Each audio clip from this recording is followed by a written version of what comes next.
Greetings, beautiful nerds. Welcome to our episode of Shadows of Ashcaleen, exploring the homebrew world of Odromia following the catastrophic fall of the city of Ashcaleen. I don't know why I sound so, happy or sort of, slightly glib about the destruction of an entire city. Anyways, I'm excited to continue the journey with this cast of characters as they sojourn through this world, encountering all manner of new and exciting adventures. But who better to introduce themselves than our wonderful cast, starting with Jess. Hi, I'm Jessica. I go by Ice New Stars online. If it's like Instagram and TikTok for however long those are out. And also as DN Denial for my own Twitch channel. And I will be playing Elindra Shadowgast, which is the party's Hellfire Elf Warlock thing. Mm-hmm. Hi. Hi. Hi, everybody. I'm Pyrea. You can find me on all the socials as Pyrea. I'll be playing Atara the Lord tonight, who is a fighter full of adrenaline. So I'm sure that's going to be great. And she just got some memories back. Yeah. Oh, yeah. And here comes the rain again. Hey. Here comes the rain. Anyway, I am Rain. I go by Virgo Rain, Virgo_Rain on TikTok and Instagram for all my cosplaying and mermaiding adventures. Tonight, I am playing Fig, who is going to be our Sorlock, who just got reunited with her patron-ish. So, her Zaddy. Indeed. And of course, as always, I'm your friendly neighborhood dungeon master, Andy, aka Mr.DanDyDM, and I can be found on TikTok, YouTube, Instagram, on all the socials. If you happen to come across this episode and you enjoy it, please go all the way back to episode 1 to see how this story has morphed and evolved and grown into the cast of characters that we have today. Also, consider going and looking into the other shows that I run, Our Flag Means Doom and The Survivors of Ashcaleen, all of which take place within the same universe, maybe at the same time, maybe they overlap, maybe they come in contact with each other at some point. Who knows? We do, of course, appreciate all of you who have liked and subscribed thus far, and now that we've got our intros out of the way, let us dive into our episode of Shadows of Ashcaleen.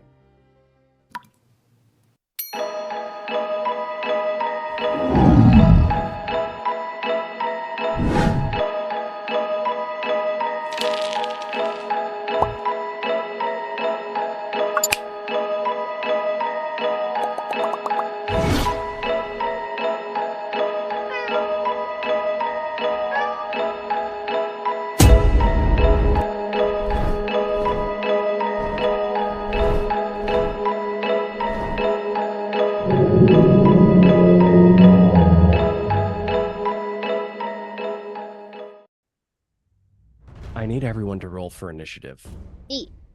Yes! Why do I get way too excited by that? It's because combat doesn't happen often enough. I just wanna be a pyro. That's it. Okay. 13. 13. 9. 19? 9. Oh, you just said 9. Oh, okay. 9. 12. 12? Oh, great. We're doing so good. It's going to be fine. I don't know what any of you are talking about. It's going to be fine. Oh my god, you guys. I'm just going to sit in fire. So I don't see how anything could go wrong. Watch the worms like nat 20. Okay. First up on the initiative order, we have Korrith. Korrith looks at you, Fig, and says, "Oh, Fig, yes. Oh, so happy to see you. Yes. So, big baddie over there. Also, babies just everywhere. They're just coming out of the sand. This is not really my thing. Also, I just found out I don't have my powers right now. I have nothing. I've said like zippity doo dah, and I help." And he's going to just sort of run back towards you guys and go right through the three of you. like putting you in between, you in between himself and the giant worm. Where are you going? That brings up Atara Valor. Amazing. How far away are the worms? Like, which one is the closest to us right now? Currently, the closest ones are the giant one is about 60 feet away, and it's coming at you guys very quickly because it is in its native habitat. It is going sort of diving underneath the sand and then Hate it. like very Doom style. I hate that. Hate so that. much. Others are you sort of see small little ripples in the sand as you see baby worms coming towards you from all different angles, all of which appear to be maybe 30 feet away from you. Okay. Why do I feel like they're all gonna be super strong? Do they have eyes? Purple worms do not. Oh wait. Oh, poor things. So they're they have sniffing us blind out. sight. Yeah. Oh, okay. Fascinating. Okay, Atara is, since nothing is like super close to her right now, unless I yeet a dagger, which doesn't feel ideal. I am going to go ahead and do a chaos bolt at the big worm. Which it goes 120 feet. So let's see. Definitely in range. Yep. So you're gonna see the breastplate actually start to glow a little bit as she, let's see, does a 22 hit the big worm. 22 definitely hits. Okay, I thought you were gonna be like, it does not hit. Okay, so it is going to take 2d8 of 2d8 plus 1d6. Do I get to pick the damage or do I roll for the damage? I apologize. I believe you roll for the damage. Okay. Because it's a chaos bolt, so it's like random. So it's like yeah. So I got an 8. So it'll be thunder damage, and it will be since it did hit, it'll be 2d8 plus 1d6. Okay. So 6, 5, so 11, 16 points of thunder damage. As like because the chaos bolt is actually coming from the breastplate itself. So yeah. I want it to be like just Tony an Stark Iron Man. Exactly. Right at this exactly. stage. Care Bear 100%. Stare. Yeah. 100%. Care Bears or Care Bears. Yeah, that works too. Okay. Just because this is the first time that you've used the armor in this is the first time you've used the armor. Correct. This is the first time you've okay, so we get to see the armor that Fig and Elindra have made you in action for the very first time. Going all the way back to our little, say yes to the dress episode when you were first brought in.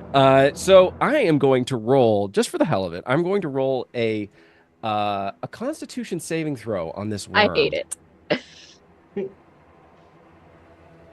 Okay, it succeeds. Okay. All right. Its con is very high.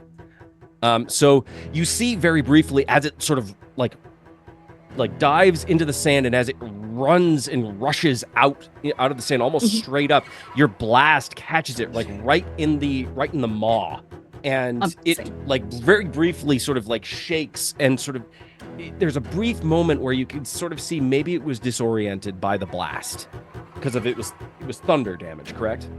Correct. Okay. Yeah. And then did you make it blind? No. But if it's disoriented by thunder, it's not. That's the thing. It succeeded its con save. Oh, damn. It did.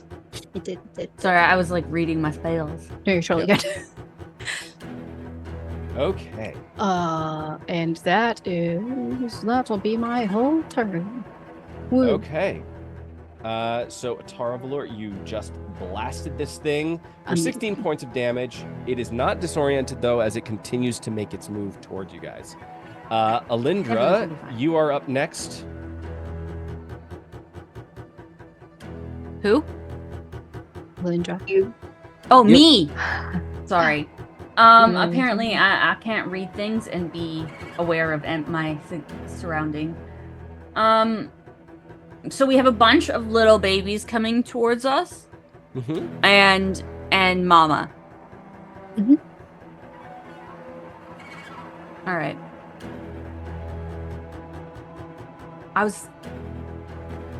It's me thinking this. I was like, it's hot here, so I don't want to throw fire at it. But then if it spends its time under the sand, it's cool. So fire should be fine.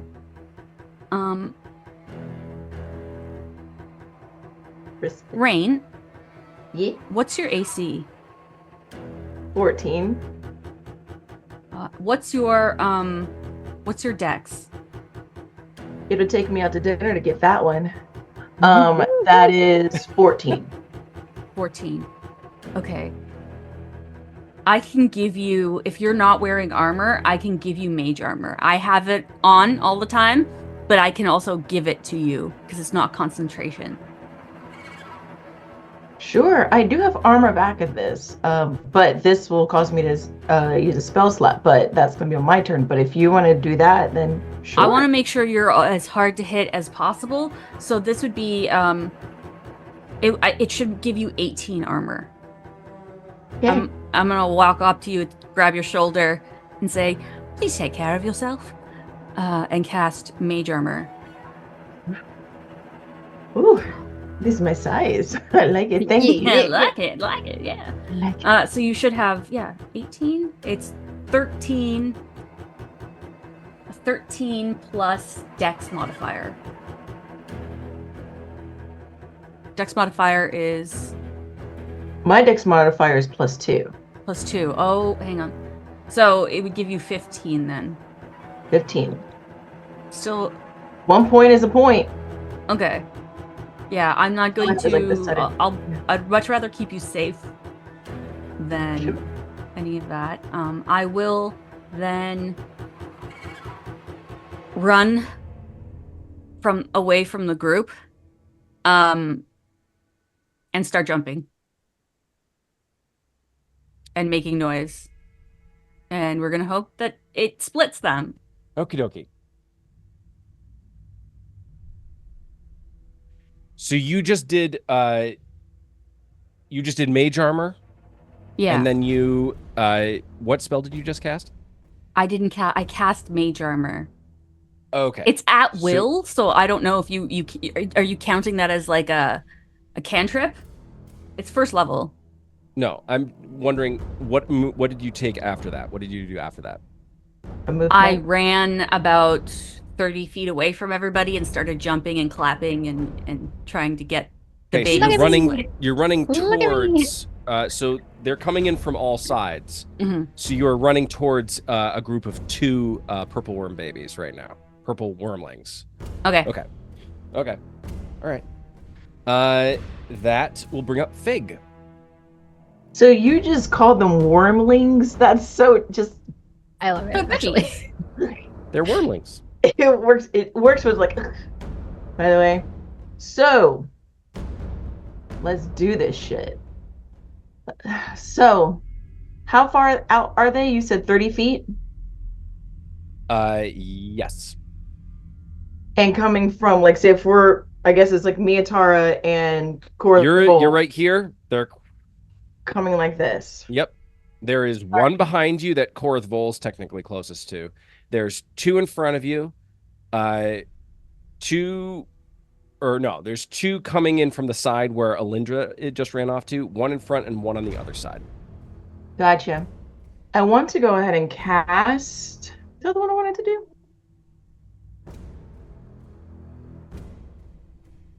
Oh, I just totally clicked out of it.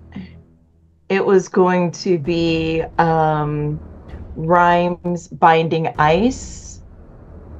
And the big one, is it behind us or it's still coming straight ahead? The big one is coming right at you guys. I want that one to be in there. Now with that cone, what's the range of the cone? It's 30 feet from me. Okay, so you're not in range yet. It was 60 feet away from you. So, we're going to do something else. I mean, you How could far- move towards it and then cast. Yes, I was kind of thinking that. So I got two things. One, actually, no. How far are the worms from each other? Like the ones that are immediately in, or like in Fig's So there's vision. a baby that's 30 feet in front of you, Uh-huh. and then there's two to the right of you that are 30 feet away as well. Those are the ones that Elindra has moved towards. Then there's one directly behind you that Korrith Vol is about 15 feet away from. And then there's one to the left that technically, even though Atara is very much still centered with you guys, Atara is technically closest to, but it's 30 feet away. Gotcha, but the big one's in front. How close is another worm to that big one?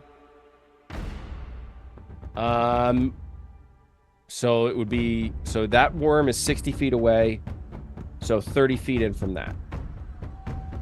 Alrighty. I'm gonna go ahead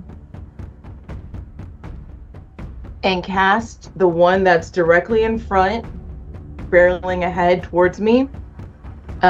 Cast Shatter on that one, so 30 feet away. Very well. Alright, and that one, it needs to make a Constitution saving throw. Okay, very well. What's the And con be- save? 16. I'm not kidding. It got a 17. You know what? Ugh. Well, you Fuck know that. what? What You know the shit what, is that? DM? This, I actually have 3d8 for that one, and then when I roll that, that's the half as much, so I'm gonna roll that. Still takes damage. Okay. Oh, please. Probably stupid, right? Like they're worms. They're probably 7, really dumb, right? 12, 13. So half 13. damage of 13. Okay. 7 points of damage. All right. Yeah. Let me make sure I put on there to cast it. Okay. Okay. And then, can I use a Mirthful Leap as a bonus action? Is it under your bonus actions? No, actually it's not. No, it's an action. Just kidding. Okay. All right. Okay. Does that complete your turn? Do you have anything else that you might want to do? How far is Korrith Bull behind me? So you moved. Did you move at all? You moved towards? No. He's about five feet behind you at this point. Cool. I want to retreat 5 feet. I want him So right just with next me. to him. Okay. Yes. All right. That's it. You do that. Next up on the initiative order is Mama. And the big one dives deep within the sand and is lost to sight for yeah, they disappear.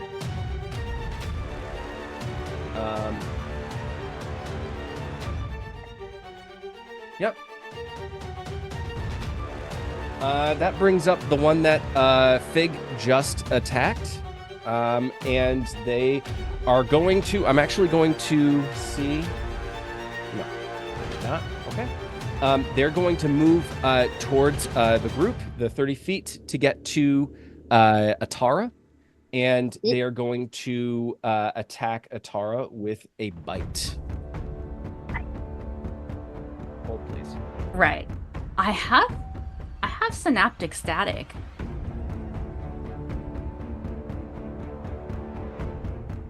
Okay. They are going to attack with a bite. Okay. That is a 21 to hit. Damn. Yeah, that hits. Listen, Hey. nobody asked you to put your mouth on me, so That is 8 points of piercing damage. Okay. We hate to see it. Can I use my reaction at this point? I still When- need you to give me a DC 13 dexterity saving throw. Oh, okay. No, because the little worm's not done yet. 9. oh, is it That's gonna? a- Can they grapple? That's a 10. lunges at you from out of the sand, and it opens its maw, Atara, and swallows you whole. What the? I'm sorry. That was very aggressive. I hate it. You are blind and restrained currently. Lovely. No, you Can don't she say. You do have total cover against any and all attacks from any Amazing. other worms that might be Oh, in the Perfect. area. I'm just hanging out. What You're happens if we kick the weather-resistant worm right that now, has her absolutely. inside of it? You also take 3 points of acid damage. Ugh. Huh.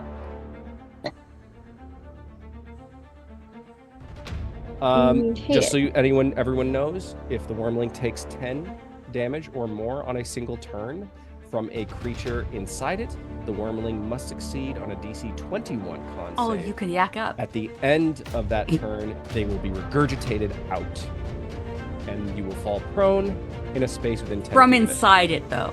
So she's got to... You gotta start fighting. You could bite it. You're restrained, but you could bite it. Alright, hold on. But yes, I do believe Damn. you do have something that might be able to help you out. I could do a hellish rebuke from inside, or I could stab it. Yeah. But it's No. my reaction is hellish rebuke. So Yes. Yes. yeah. So like inside, it says that you have to like point your finger at the creature. So like inside, she's like so pointing. just like Yeah, in the darkness, like Just like the, you know. it's fine. A real Pinocchio moment here. And it needs to make a dex saving throw. But I'm inside of it, so it's like, how does it get away? You rolled a dex saving throw. Correct. That is an 8. Hey, it fails! Amazing! So it takes 2d10 worth of fire damage. Give me a second. right. Yeah, you gave that thing Four. bird. No! I dropped Heartburn. it.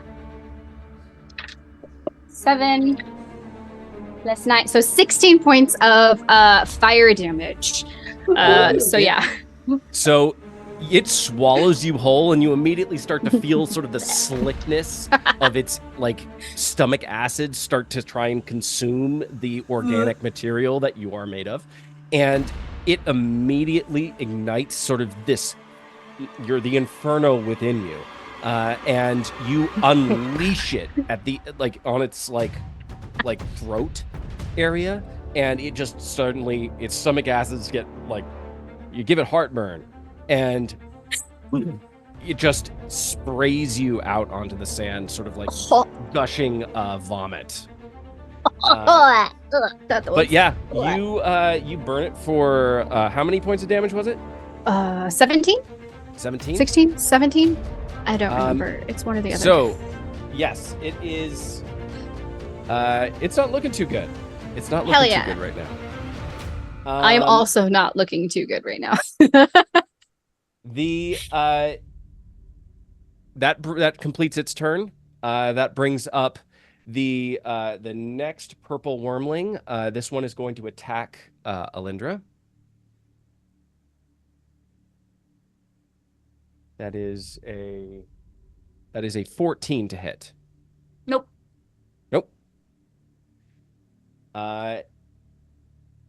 It is going to it misses with its bite attack, and it is going to make a tail attack against you.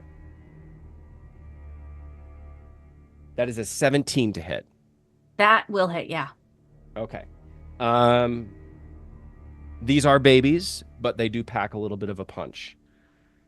The tail, suddenly you see this sort of barbed stinger suddenly like come out of the carapace that is its body, and it just sort of, and then, and it lashes out much like a scorpion does, and it just pierces you like not even a large stinger either. It's very small, but it just sort of punctures your skin, however briefly, and immediately it starts to bubble and fester.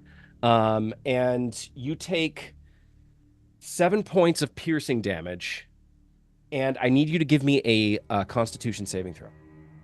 Okie dokie. Constitution saving throw is +7. Oh, that's good. 26. 26. You succeed. And you only take 3 points of poison damage. That will complete that one's turn, and that brings up the next one, which is also going to attack you, Elindra. These are the two that you moved closest to, so... Yeah. That is a 13 to hit. I believe that misses. That is a 5 to hit. That also misses. So, that brings up... that brings up the... so there was the one in front that attacked Atara. Then there's the one behind that is going to attack you, Fig. That is a 21 to hit. Misses. Just kidding. It's 15. Okay. It hits. All right. That Now, that is 8 points of piercing damage from its bite. And I need you to give me a dexterity saving throw. oh, fudge. Okay.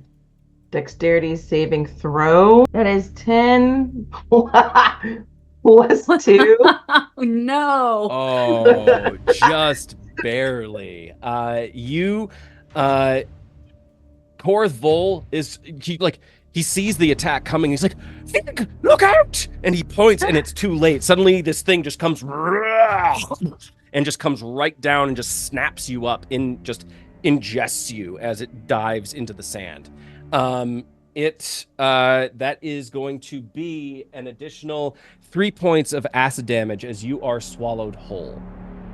3 point. Okay, so that's 10 altogether, right? Or 11 together, right? Yes.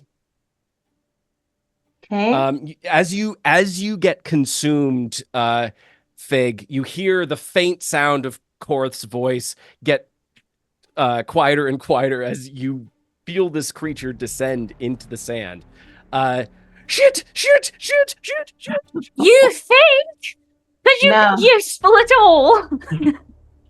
The other one that is coming in from the side is also going to attack you, Atara. Wait. Unless, Fig, you have a reaction. Yes, I do. Oh. I would love to do a hellish rebuke on I this have one. that as well. God damn it. Yeah. All right. Alrighty, so that's a 2d10. It needs to make a dex save, I believe. It does need to make a dexterity saving throw. That is a 10. That does not, it does not, doesn't, what do you call the thing? Mine It is fails. 16. Thank It you. fails. That's the thing. I don't know the word failure, okay? Whatever that thing that people do, they have to I like persevere that. through. Sweet. Ooh, 10 and 16. 16 total. 16 total. Fire damage. 16 total fire damage. Okay. This thing, this thing automatically just... and it vomits you out of the sand. It just sort of shoots you up into the air, and you sort of just very deftly just sort of land on your hooves next to Korrith. You're sort of covered in its digestive juices, just Ugh. bleh. Yeah, see? Gross. Korrith is like, oh God, I thought you'd lost you, darling. And he is also going to be attacked by the final purple worm. That one actually rolled a 5, so it does not hit him. It is going to try and hit him with its tail. That is a 6. All right. Korrith Vol manages to not get hit this round. That brings us up actually to Korrith Vol, and he's like, back, you bastards! And he just sort of dances around, trying to get you in front, and he's sort of pushing you ahead, Fig. As he's trying to do his best to evade. The man is not a a brave one. I toss him one of my daggers. You are too far away. Just well, do actually, something! Atara, you are up with Elindra Amazing. on deck. Cool. That's not gonna do anything helpful for me. You said that the little worm that just spit me out, right, is like looking pretty icky. Mm-hmm. Right? Pretty chill. She's gonna go ahead and just do a couple, just 2 swipes of her rapier and see if she can whack the little guy, slice him in half. The first one's probably not gonna hit with an 11. No, sadly, it does not. Okay. Oy. And the other one is a 17. That hits. Amazing. So she'll go ahead and try and slice the first one. It'll be 1d8 plus 6. Not super great. 10 points of just slashing damage. You slice into this thing. It is looking really hurt right now. You actually like managed to dislodge like part of its shell. Amazing. Revealing sort of this fleshy substance. When she does hit it, since it did take damage, it does get an extra 3d6 points of piercing damage. Since it did make a hit. So give me just a second. So another 9 points of piercing damage. How do you want to do this? Hells yeah. Okay. So the first slice, she'll just like slice it like diagonally straight down, and you'll see her actually do this like complete almost pirouette as she slices through it and spins around, and then the next hit she's gonna go straight down and slice it down the middle. Okay. Ugh. Give me you do this with incredibly, it's almost like watching a ballet. Yeah. It's a dance as you slash and cut this thing to ribbons. I need you to give me a dexterity saving throw. Am I still wonky from getting yacked up? 11. Oh, that okay. This thing it just from the wound just spurts acid as you cut into its digestive tract, and just the poison and acid that it has within it just sort of like spills out onto the sand. It expires though, and it flops down dead. It expires. I'm sorry. That will bring up Elindra. Mom still hasn't come back up. No. Okay. Mommy wasn't there. How many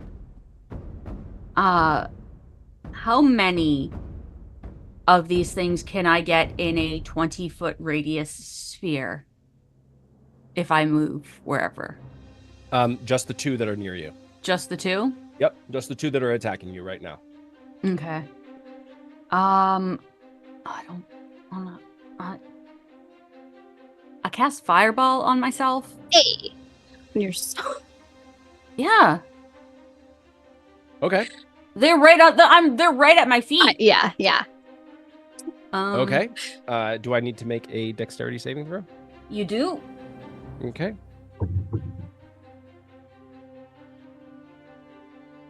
That is a 10 for one.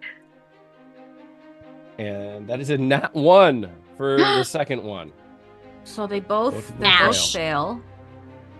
And that'll be 66 fire. Okay, 1 second. Sound like you said 66. Exactly. It always does. No, it's 86. My bad.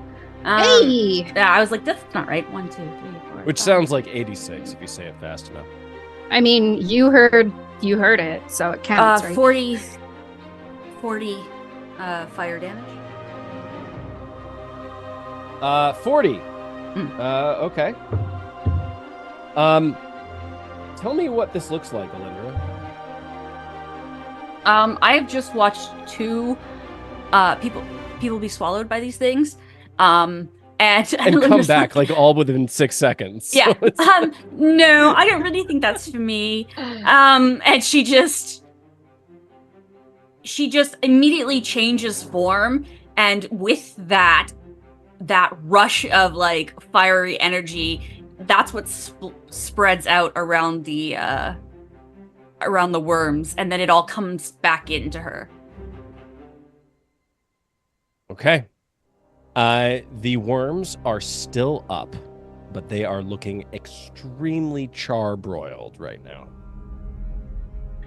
Bonus action, I would like to shove one with telekinesis. I'm not going to touch it. It's a strength saving throw. Okay. It needs to roll another dex saving throw, I'm assuming? No, strength. Strength. Oh, okay. That is a 17. Yeah, it's so basically, it's fine. It stays there. It's not gonna let me shove it. That's cool. We just kind of have a stare off.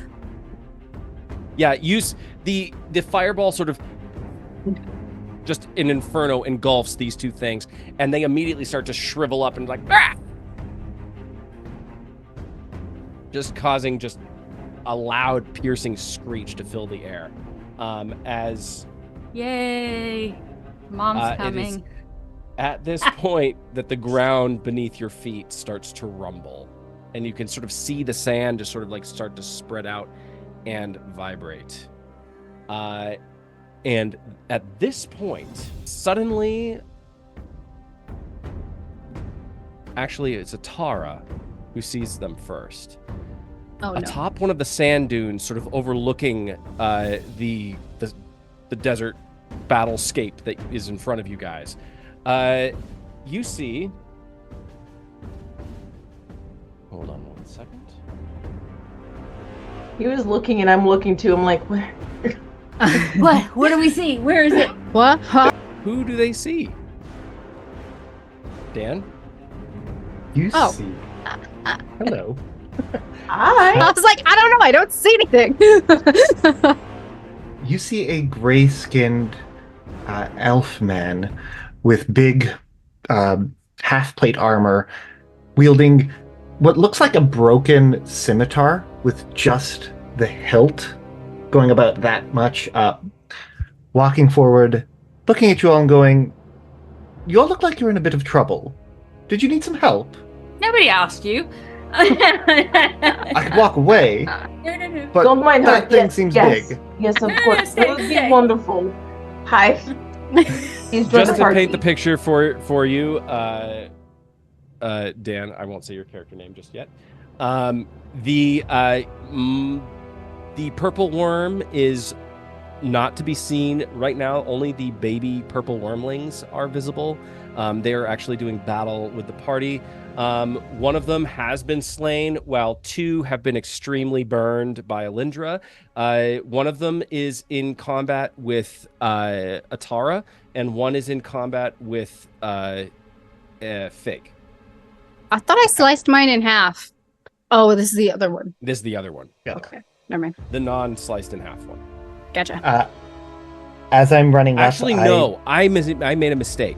I was like, I thought there were only two BBs. Yeah, and a mama. you killed yours. There was one that was attacking Fig and one that was attacking Korrith Vol. That's right. But yes, you stride forward. The ground is beginning to sort of quake beneath you. You are standing atop about 30 feet away. You're standing atop a sand dune that sort of overlooks the battlefield, and you're sort of striding down it as you say. It's Atara who actually notices you, and you say what you say. Yeah. Do I recognize this person at all with my new not. unlocked memories? None of you Okay. Just checking. Hey, that's my ex. Wait a minute. Just some time to remember everything. Well, as long as you do not slow us down, it should be fine. Do you know how to kill this thing that we cannot see? Killing things you can't see is a bit of a problem, but it's got to come back out of the ground eventually, so I find being prepared for it is the best option. As I cast Bleh. Spirit Guardians on myself. It's like and as it little- comes out of the ground, it eats you. Yeah, I mean that would be a good option. perfect. I'm casting a 5th level Spirit Guardians as little bits of What starlight does your spirit start guardians? Go ahead. Sorry. Yeah, little bits of starlight start circling around me, little motes of light that glow brightly, just start swirling around faster and faster and faster as I identify the party. And you said there was another person there? Korrith So Vol. there is Korrith Vol, Korrith who is a very, let's say he's very flamboyantly dressed elf, slightly With high no elf shoes. presenting. Shoes, no hat. Kind of he's just there. He's not really doing anything right now. He's trying to hide behind the very tall satyr. Yeah, I will.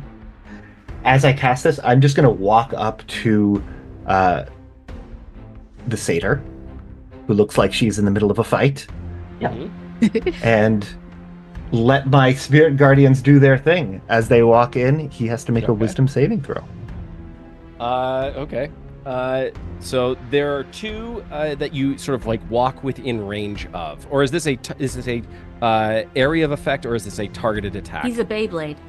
I'm a Beyblade. It's spinning around me in a 15-foot radius around Got me. it. So there would be 2, and then when a creature enters the area for the first time or starts its turn there, it makes a wisdom saving throw. Okay. These two things are crap for wisdom. Beautiful. They I both love fail. That is. Let's go. This is a good start. 16, 20, 27 radiant damage to both of them. 8. 27. Big, the one that attacked you, that actually just threw you up, is suddenly glows after being struck by this pale white-skinned elf-like being who just offered assistance and walked up within 15 feet of these two worms, and immediately one glows very briefly with like this silvery, almost like this moonlight, like the silvery light of the moon, and it glows very briefly and it explodes into this mist, this fine mist.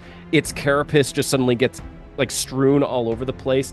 Korrith Vol is just covered in its guts, and he's just like, "Oh, not my coat! Oh, thank you, but really." That does happen on occasion. Apologies for that. The other purple wormling, you said 27.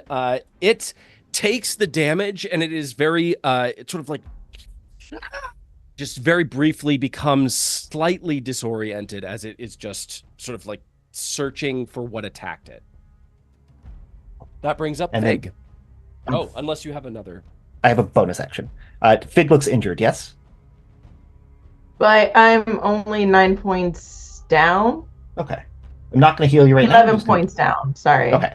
I'm not going to heal you right now. I'm just going to prepare to heal you in the future if necessary. I'm going to use my... It's here somewhere. Starry Form.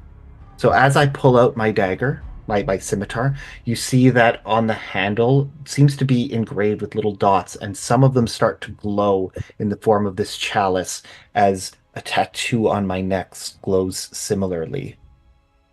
And not doing anything to heal you yet, but preparing to.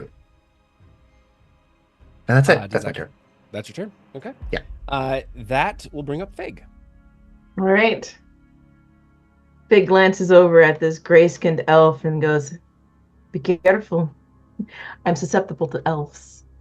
And she looks over at the wormling. That word's so ick. I love it. The one, because there's still one wormling. Yes, there's the one that surviving. there's one that took damage that was attacking Korrith Vol. Yeah, that one. I want to do 2 Eldritch Blasts at it. Hey, That one he's is hot. Oh wait, hold on. I'm so sorry. Did we show a picture of him? He I just just posted came. it. Oh, he's cool. He's hot. He can stay. Okay. So yes, Fine. absolutely. Back in the game. Back in the game. All right. Alrighty.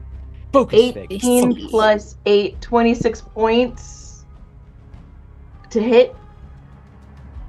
Yeah. That. Wait. So that's 26 to hit. Yeah. Oh yeah, Plus- it definitely Plus hits. 8. Yeah. All right, and then it's 1d10 plus 4 each one. All right. Let's do my Ravenclaw dice. 3 plus 4, so 7 points on one. And then the other one, let me do a prism.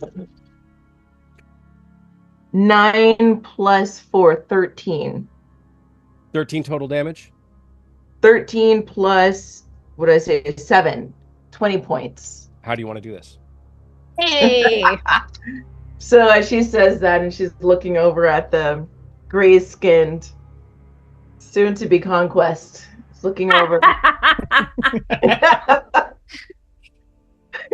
She just glances over, and she just takes both of her hands, like a swirling motion, and like extends out one hand, and then like very forcefully pushes out the second one, just to blast makeshift eye holes right through its You the see top now. part of his face. She wants. Brilliant. It doesn't even scream as it just falls flat onto the sand, just smoking very, just this sort of acrid smell sort of coming from it as you've basically burned a hole through its head. Also, like burning through any like venom vats that it might have had. It is dead. Impressive. That brings us back up to that's Fig. That brings us back up to Mama. And I don't often get to do this. Oh. CPKs? Never good when the DM's excited. Always good when I'm excited. Who's already? That sounds terrible. What are you doing? Stop. What are you doing? Better not be rolling.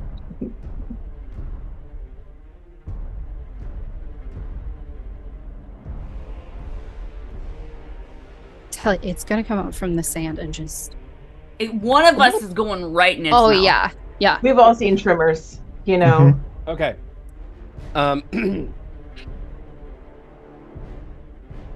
You see the sand vibrate beneath you. This is very, as I said, very Dune-esque. As you sort of see the sand vibrate, it starts to move away from you, and it begins to almost take shape as the sand beneath you is literally ground as it's being chewed. Suddenly, shooting out from the sand, right beneath you, is the maw of the purple worm mother. And she is going to... She can only make 2 attacks. 2 with her bite and 1 with her stinger. And so she is going to come up and she's going to attack Nox and Fig. Oh, That is a 2... that's not it. And that is a 26. Just hit. The 26 is against Nox. Okay. So that Um, will hit me. I will point out, if it entered my Spirit Guardians, it has to do that Wisdom save or take Yep. 5d8 damage, which I love. What's the DC on that? 18. It has an 18. I rolled 16. So Yes. That will be 10, 19 radiant damage. I'm just a Beyblade of pain. You're even silver, like blue Mhm. silvery. Yeah, I love it. Silvery moonlight and starlight spins take- around as it tries to eat me. you take 21 points of piercing damage. Ow. Take it back, I'm dying. Take it back. And That was I need rude. I need both I need both Fig and no, just Nox. I was trying to see if it was so if I hit Nox or if I hit Fig, did that mean that she could be swallowed? I have to actually hit, and I didn't hit Fig, but I did hit Nox. So Nox is the only one. I need you to give me a dex save. Okay. Which dice is feeling spicy today? Let's use this one. It looks like stars. I'll take it. 16. Nox. Very sort of like confidently, you strode up with your spirit guardians, dealing like a gratuitous amount of damage and immediately like destroying one purple wormling, one of its babies, and also helping destroy the one that Fig just killed. This did nothing to make the purple worm like you, unfortunately. You didn't bring it over to it, your side in any way. It immediately comes up and swallows you whole. Thank you for the help. You are now blinded and restrained. It is almost comical how quickly it has happened. Just in terms of like action economy. Guy, handsome elf man comes wandering down from the sand dunes. I'm sort prepared. of glittering silver, just magic, death, swallow, and Let me you all. I need more dice. No. Oh. What? No. Hard reaction. 11, 12, 17. Are the Beyblades still going? Baby blades are still going. Oh, I have to do You might be able to vomit back up. Hang on, I gotta do a con save. Advantage. Because I got resilient con. You take 26 points of acid damage. Oof. Now? Or is it on its turn?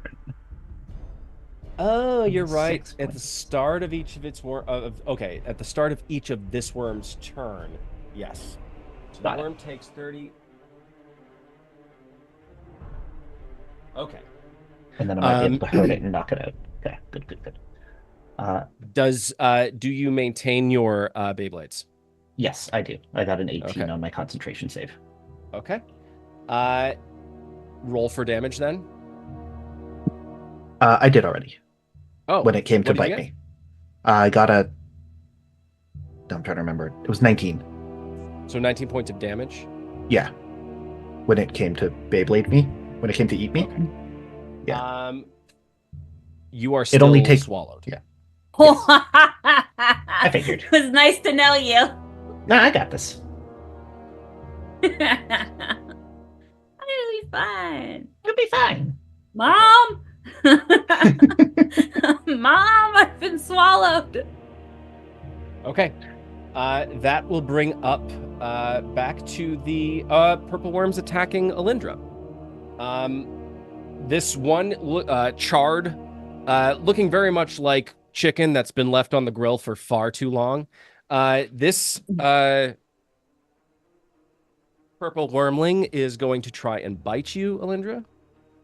That is a 17 plus 5. That is a 22 to hit. Yes, that will hit. Okay. That is 9 points of piercing damage. And I need you to give me a dex save. 13. 13. That was what you needed. Hmm? That was what you needed.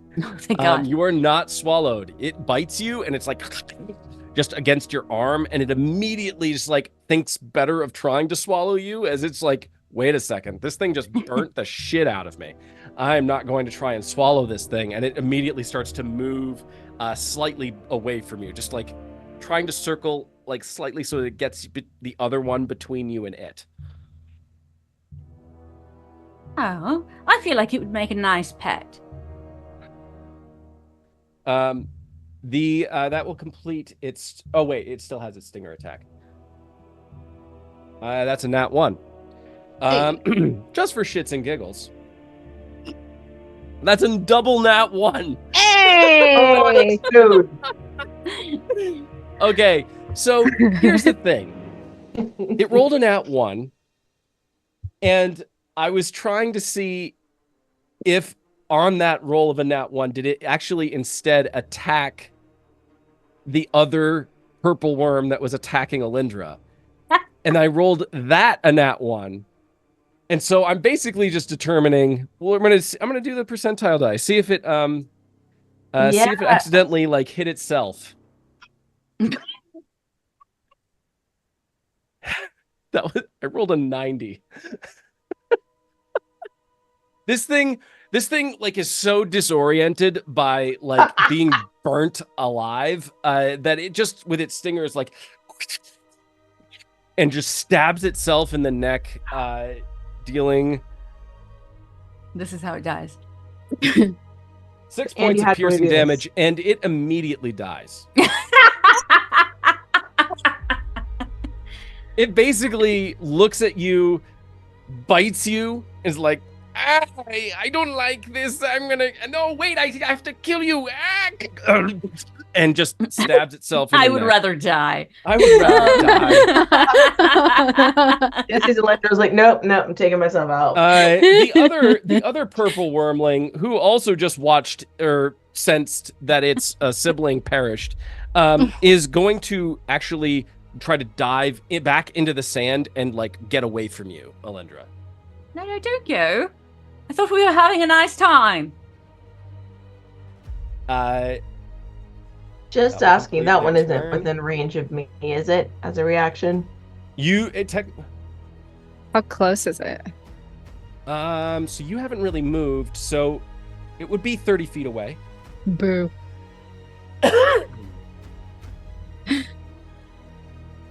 That brings us back up to the top with Korrith. Fig, you see Korrith just sort of like shrinking behind you, like snapping his fingers, like,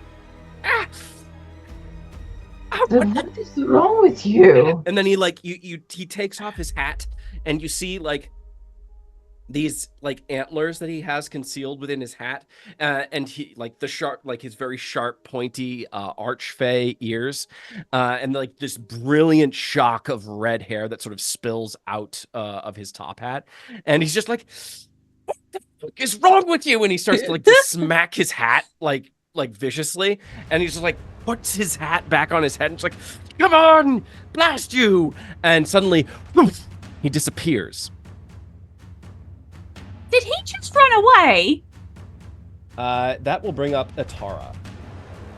Hang on. He did. He dipped. Did this asshole just have us standing in the middle of all this chaos? Like I said, he disappeared. I didn't say anything about him moving. Okay. That's just how it looks to us. We're just like, Did he just ask us to save him from another place? We came here, and then he took it. Okay. So the last baby worm to remain, how far away is it from me again? So you're on the other side of it. Yeah. You're about 40 feet away at this point. Gross. Okay. Magic it is, everybody. The very little magic I have. Listen, that the armor again, it's gonna start glowing. We're gonna do another chaos bolt. The glow is us prestidigitizing. Do you just she doesn't know she doesn't have magic. We're prestidigitizing it. Right? Every little thing my minor magic. Yeah. Does a 17 hit? Who? Mommy? The baby, right? baby. Oh, the baby? Yes, it definitely hits. Okay.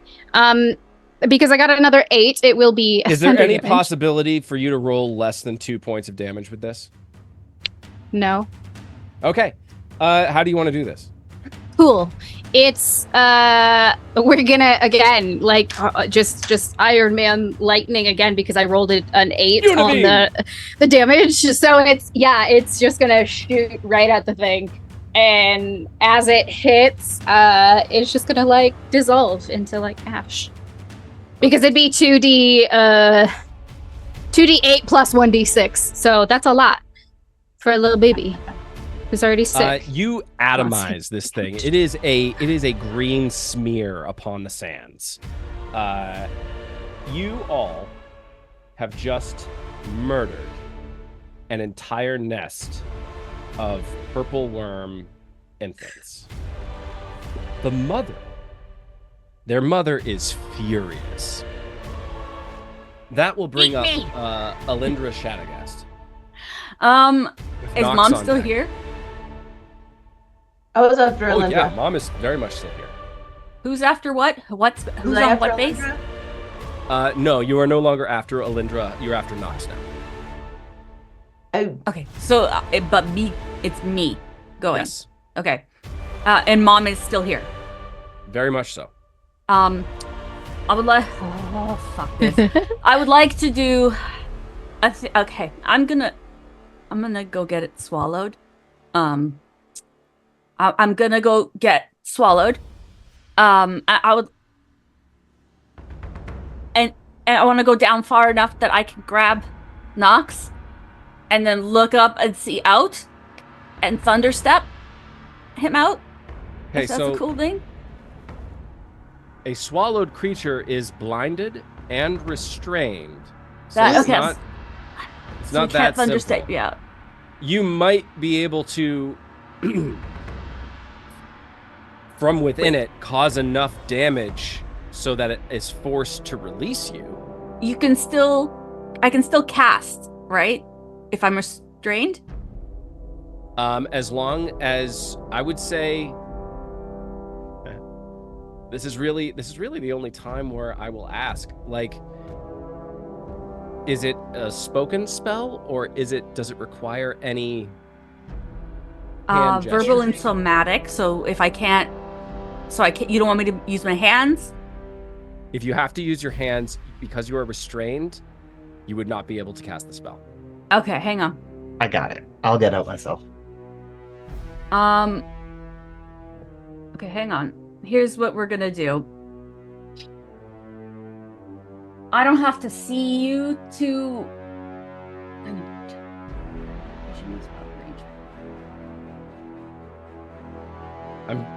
I'm pretty sure Elindra's just gonna try and teleport inside and just grab you and then teleport right back out.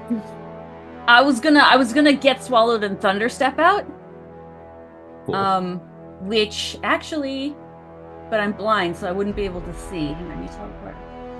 Just thunderstep into the side of it.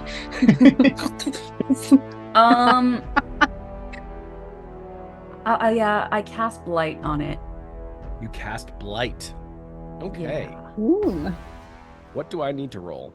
It's con. It's con save. Okay. I figured it's good at con, but I can't do synaptic static because I think it's actually too stupid for that. Probably. What is the DC? The DC is 18. It has a plus 11 in con, and it got a 20. Okay, well that's fine because it still takes half. Okay. Half of 8d8. Un momento. So it takes 18 necrotic damage. 18 necrotic. Okay. What does your blight look like?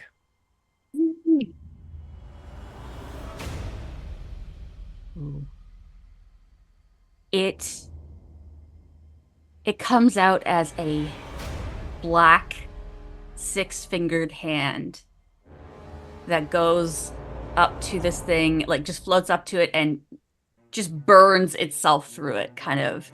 And you see black veins spread from this six-fingered hand. Fig and Atara, you all see the spell and how it manifests itself. Do with that what you will. I think That will bring up, unless Elindra, you have anything else you need to do. I'm gonna shove it with my. No, I have nothing I can do. Okay. Nox, it is your turn with Fig on deck. Okay. Rules question for you. Sure. I am restrained, which means I cannot do somatic components in this You can't moment. Yeah. However, I have Warcaster, which lets me cast with like stuff in my hands. Right. Can I use a somatic component to either A, cast a spell, or B, cast a spell that involves a weapon attack? Yes. Sweet. Absolutely. Both of them? Yeah. Amazing. Yeah, I would say given your Warcaster feat, then yes, absolutely. Amazing. From inside this creature, I just reach out and go, all right, maybe this, or I mumble it, maybe the stupid worm could just go hang out on the moon for like a minute. And I reach out and try and cast banishment on it. To just banish it for a minute. Just to get me the hell out of here. I'll lose my spirit guardians because it's concentration, but I want to get the hell out of inside of this thing. Where So I'm do going to you... try and banish it. It's gonna, in a minute, it's gonna be back here, and we're Yes. gonna be running across the canyon. Yeah. So like, this is not going to solve this fight at all, but it is going to get me the hell out of its stomach, which is my goal at the moment. Oh shit. The look on your Yeah. face. By adding my husband to the mix. Hold, Hi everyone, please. this is my second round of combat. I've been Hold, here for please. 20 minutes. Oh, please. For the record, it is a charisma save DC 18. Charismatic purple worm. I'm hoping it's not very charismatic. That's why I would I'm imagine it's not. They're non-humanoid. I think Tom Cruises. our actual DM right now is buffering. It's okay. I You can see it. don't worry. If his his doesn't go through, I'll banish it. Oh my god, amazing. I like that. Yeah. Hopefully it doesn't take me He's even got the absolutely thinking anywhere. face too. So it's like Let's all do it together. Everybody, let's do the little buffering thing. Let's all together. I'll edit this part out. I will edit this part out. No. no, you have to add a graphic. Did I He's break looking your for encounter. I think I broke his encounter. Nah. No. Why I just have to go duplicates? back through my notes and remember the name that I gave the moon. Okay. Because that's You where I need to call it banished the him moon. too. I really wasn't it was like, what moon? Selune is the goddess. Would there be for this Selune is the world? goddess. Oh, but the moon itself has a name? Yeah. I hate that. I actually hate that. The moon is an egg. Probably. Oh, is that how Bahamut gets back? He's like, You're talking "Justin, about shut like the there's fuck an up." egg that's an extraterrestrial satellite. Hey, What? Oh shit. We just like reveal some more lore. okay. Nox. Get the fuck out. You leave. Sorry. I regret inviting you. Get out of here. In your I'll leave this up to you. This will be a moment of lore creation and backstory moment for you. Created some lore. In your conversations with the moon goddess, has she ever taken you to the moon? I think the first time we met, after I restored her temple and she came down and she blessed me with her powers, that was where she blessed me. She brought me to the moon to get a view of the world from her perspective and kind of explained to me that her responsibilities are vast, that she is looking over the entirety of the planet from her vantage point here and needs help, and asked me if I was willing to help. And humbled by this view amongst the stars with the goddess by my side, that is where Nox took a knee and accepted his role as her cleric and follower. I just had to hear it. it gets banished to the moon, and she like immediately sends it back. Like, what the fuck are you doing? I don't want this. I don't Potato. want this. Okay. Nox. Sorry. The sword in your hand. It does not have a full blade. It is broken. Your magic passes through it, which allows you to utilize certain spells that you might not be able to utilize given certain circumstances, which has actually aided you quite well in the past. This being one of those circumstances. You say the words, and immediately, Fig, Elindra, Atara, the purple worm vanishes from the surface of the desert, and the dust that clung to it falls back into the sand. I think we should run. Nox, you can't see outside of this creature's stomach or throat as it's sort of like partially digesting you. But if you could, you would find yourself upon a desolate... It took me with it. desolate moonscape. God damn it. As suddenly the purple worm and you within it, as you are a part of it in this moment, it has swallowed you whole, find yourselves upon the surface of Nanira, the orbiting moon of Odromia.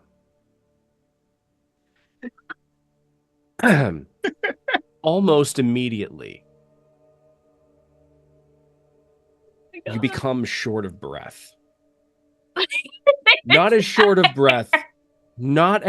breath as this creature has suddenly found itself.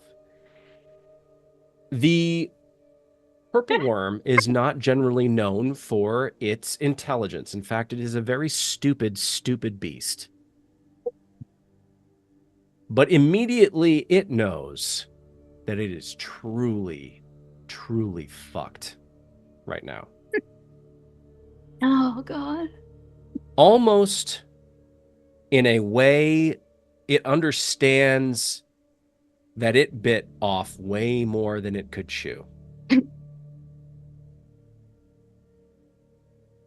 I need more dice.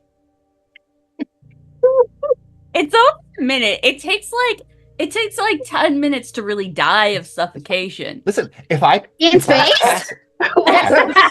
if I pass out because I don't have air in less than a minute, I'm just going to lose concentration and come back. I think So of it's fine. air. I think of temperature. I think pressure. Atmosphere changes. Not I just like can't believe you banished yourself. How many dice? Rolling. Look. A lot of dice. I felt such a badass moment till you went. We say hello and goodbye in like 20 seconds.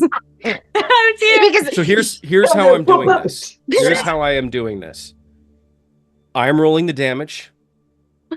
I am making... It is already failed. So it is taking the full damage. I'm going to have you roll a Constitution saving throw to see if you take half of it.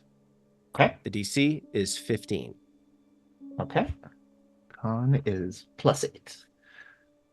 Let's use this as a metal dice time. middle dice. Let's do Natural 20, I swear to God. I Brilliant. swear to God. 19, That's amazing. 22, 26, 34, 36, 41, I'm not giving him mouth-to-mouth 47. resuscitation. He's in 48, slug juice. 53. It's okay. I'm into that. I'll do it. It's 55 points of crushing damage as this thing is literally being crushed from the outside. That's the actually, technically it would be bludgeoning, so it's bludgeoning damage. That, but it still needs to breathe. Are you good? Like, did you just get squooshed too? I mean, if I took half of that, half of 55 is only 23, so yeah, I'm good. 3, He's still rolling. 5. If you come back, I have a healing potion. Why am I having a hard time with this? 10, 12. Cast Word of Radiance. Fuck. That is an additional 21 points of damage as you suddenly feel the air being dragged from your lungs. You succeeded your dex, or you succeeded your save, so that's only half. For both of them, the 23 and the 21. Okay. Yep. Bro, you need to you need to hurt 2, yourself. Drop 22 concentration. damage. Yeah, I'm fine. It's okay. I'm just 22 hanging out damage. here being suffocated. Let me do my con save with advantage. I need to get an 11 or higher. Hold the spell. Yeah, I do. Spell is still up. As I check to see if I have any cool bonus actions. Oh my god, I'm dumb. Do I need to see to do this? Sorry. 1 second. Yeah, no, I do need to see. Never mind, I'm blind. I do not have a bonus action I can do. You couldn't do something simple like hit it with a sword your first time in combat. You had to do something really cool. I mean, I guess... I'm trying to think, I guess I should let it come back? Drop concentration. At least we can help you. You mentioned that if I hurt it enough, it might throw up. Did it throw up? Here's the thing. It does say... From the inside. If the worm takes 30 damage or more on a single turn from a creature inside it. Okay. Man, I heard it. Technically, you are inside it. The real question is, and this is sort of like, above table talk. Yeah. Does the worm know that the creature inside it is the one that just teleported it to the moon? That is fair. No. Probably I not. don't think it does. You know what? Just because I want to see what happens. Okay. I'm going to allow it. You basically teleported it to the moon and did 55 plus 23 points of damage to it. That's 78 points of damage in one go. I'm doing math, right? That's 55 plus 20? Yep. Yeah. 78. Yeah, 78. 78 points of total damage. This thing rolls an 8 on a DC 21 Constitution saving throw. It regurgitates you. Are all its innards freezing to you now? It regurgitates you in such a way because of how the vacuum of space works, its muscles. It feels like this horrible burning sensation inside it as you suddenly just, instead of like getting shunted out like it vomits you, it's like this slow, painful process as you suddenly, with its stomach acids and the blood that is sort of very quickly forming within its internal organs, it is sort of slowly exploding out of its maw, just this massive viscera, along with you as well. And you are just sort of floating above it, Nox. As suddenly you realize, oh, I've been here before. I look around for Selune. See if I can see her. I didn't think so. They are not there. Okay. I nod at the moon in appreciation for the help that it's given me. like, I can't whisper it because I don't have the air to do it, but I like mouth a brief thank you prayer and then let concentration drop to get us both back to the surface of the planet. I've started running.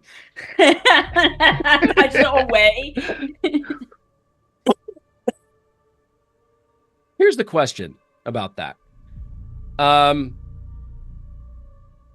No, because it's technically a banishment, you targeted the thing, so you were banished. You banished it, but you were inside it, so you technically were banishing you along with it. Didn't work out the way you planned. Nope. It's great. Am I stuck on the moon? Let me out. That's some serious metamath. I'm like walking up to you because guys like, purple He's worm gone. turnip is I so would say expensive. what makes sense to me is because it's mind magic keeping us here, because it ends after 1 minute, even if he'll go back after 1 minute. Right. Regardless of what happens. Only So, if you 'cause drop it's the spell will he go back sooner than that. Yeah. So I think because it's my magic keeping me here, what makes sense to me is Dropping that if the concentration magic's gets not back. keeping me there, then we're not here. Okay. But all right. That makes sense. I was trying to figure out a way if there was just a moment where you suddenly like leave the purple worm on the moon.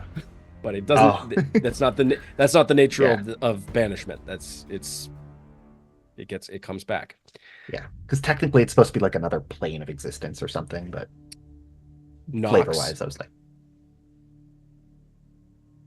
there is a brief moment of sadness at not seeing your goddess upon the moon, the place where she, in a sense, knighted you. The purple worm, it's like this almost this retching motion as it's trying to like, and then with just a slight wave of your hand, you are immediately brought back to the surface of Odromia. But just for the hell of it, given the traumatic nature of everything that you've just gone through, and given the fact that you've never done that before, I would like you to give me a D100 roll to see how... Let me tell you the parameters of this first. okay.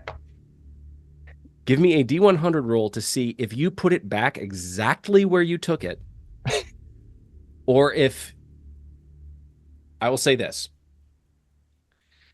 1 to 25, you put it back exactly where you took it. 26 to 50, you teleport it 40 feet off the ground. 51 to 75, it's 100 feet off the ground. And anything above 76, you are 600 feet off the ground. I can write it down. Whee! Roll low. Well, up, I got a 27. Yes. Got a 27. You are 40 27. feet above the ground. As Could be worse. suddenly, you guys are running just from this general area. The corpses of these purple wormlings litter the sands around you. As you just suddenly above you, you see the massive mass of this purple worm as it suddenly materializes in the air above you. You hear this like retching scream as it just suddenly drops and impacts the sand. I need you to give me a dexterity saving throw, Nox. 13. It rolled a nat 20 on its dexterity saving throw. So It's like, I'm going to squish you. So it's 1d6 bludgeoning damage for each. Yeah, so 10 it's feet. so that's 3d6.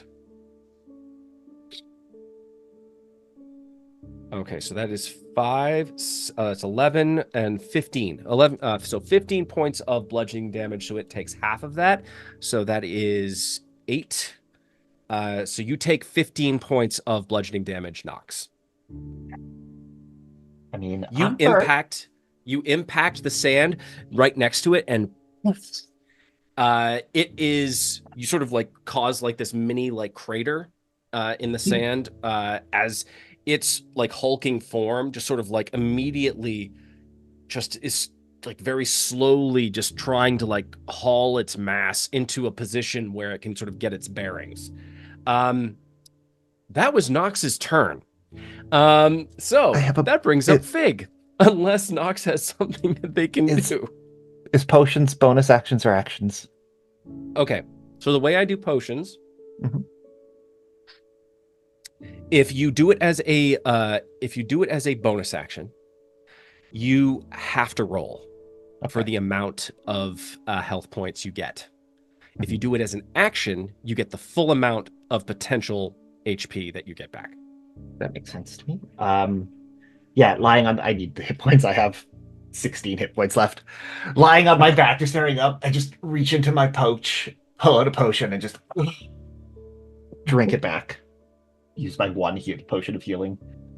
2d4. And I heal 9 hit points. I will take 9 hit points. Okay. That's excellent.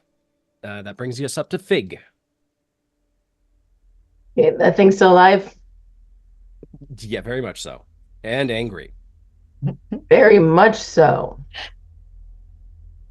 How far is it from me? It is at this point, it's about only not even. It's about 15 feet away from you guys. Actually, no, because you guys were running, so it's about 30 feet away from you guys. 30 feet away. And how far is Nox from it? Nox is technically only 25 feet away from you. And how far is... Oh, go ahead. So he's only 5 feet from the actual worm. That's correct. Okay. Whoa. Fig is then going to come out. Oh, see how much you're gonna have to help me with a little bit of trig. Coming out to, we'll say, the left side.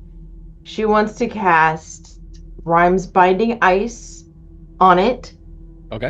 But with the cone damage that happens is a 30-foot cone, but she doesn't want to hit Nox. So it's kind of like cool. Yeah, you can move so that you're at an angle so that you're actually like targeting a portion of it that is not near Nox. Sweet. It is a large, it's a gargantuan monstrosity, so it's huge. I'm gonna blast this bitch. I'm going to use it 3rd level for this one, and needs to pass with a 16 DC on Constitution. I think we said Constitution was really good for these things, though. I rolled a 12 on the die, plus 11, that is a 23. Yeah, I'm gonna remember that for next fucking time. All right, but anyway, for successful save, you're only gonna take half as much of 3d8, so it's still a little win. So I'm gonna do 3d8 now, so I can roll them. And one more. It's 5, 8, 10 points of damage. So half of that. Okay. Does that complete your turn? Unfortunately. All right. That brings up the purple worm. The purple worm. It is so disoriented right now from its the trauma that was just inflicted on it by Nox. It immediately starts to lash just like out, and it dives underneath the sand, trying to get its bearings, trying to find its happy place, I guess. It dives into the sand and is gone. You still feel the you still feel the sand beneath you vibrating as it descends into the earth. That will complete its turn. That brings up Atara.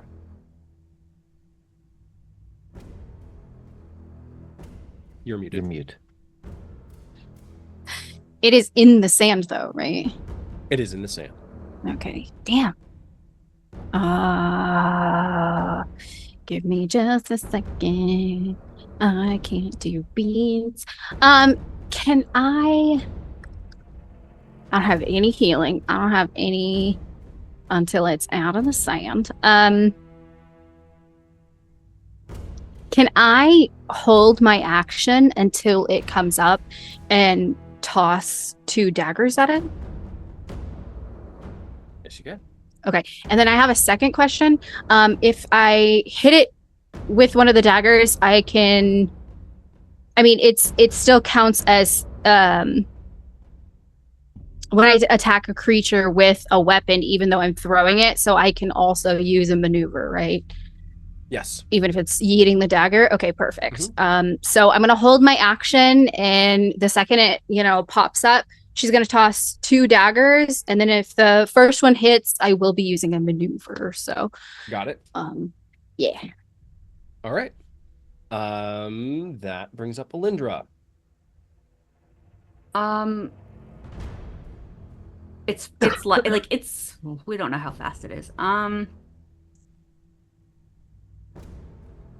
gonna hold a fireball. Okay. Hold a fireball. That brings up Nox. I'll get up, see Elindra conjuring up this ball of fire, and go, I'm going to get the hell out of here. And I'll kind of move in the direction of the group.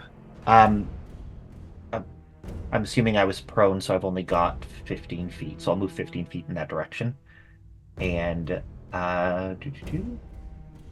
action, I will use Channel Divinity to...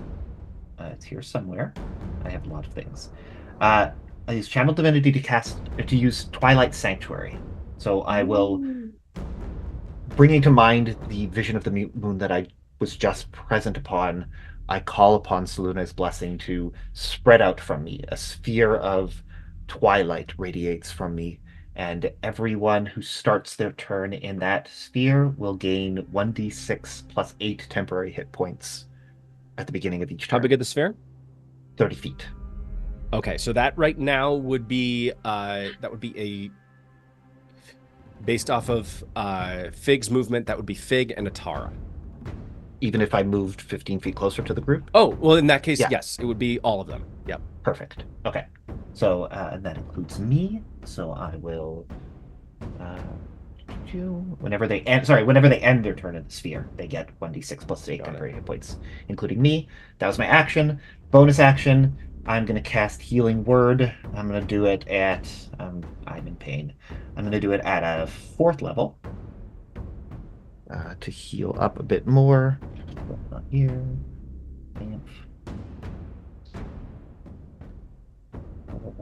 17 points of healing. And then because I have my Chalice active, I can get another 1d8 plus 5 temporary hit points. No, regular hit points. Amazing.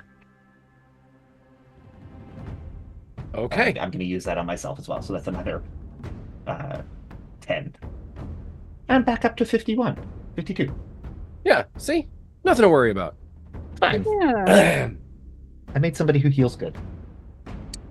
Might be you. That brings up Fig. Okay. Fig, seeing it go down, she wants to go ahead and use her movement for mirthful leaps. Since it went down onto the ground, I'm assuming it's like tremors, you know. So she wants to almost like pogo stick around while... Hold on. Hey, Elindra, with the mage armor, is that thing still on me? Yes, of course. It's Okay. there for 8 hours. Sweet. Cool. With 2 Eldritch Blasts. I don't know why I can't say Eldritch. Eldritch Blasts. Eldritch Blast. Perfect. It helps if you say it with like this weird Texas accent. Eldritch Blast. Right. That. Those, like 2 of those at the ready. So she's just 35 feet, and she's like every 5 feet. I don't know if you want me to do it where there's like specific, like a long jump thing, but really she's like 5 and polka dotting away from the rest of the group. Okay, so all right. So you using this fey ability that you have, you immediately begin to just boing, boing, boing, just up over one of the dunes, and you land on top of it, and then you shoot over to the top of another one. Yes. It is So bouncy. actually pretty funny to watch if it weren't such a fraught situation. If this were happening just regularly and this is just how you got around, people might find it hilarious. You get about, I'll say, how far away? What's your total movement? 35 feet. So 35 feet. You get about 35 feet away from the rest of the group, taking you outside the sphere, just double checking, the sphere that Nox cast. Mhm. That brings up the purple worm.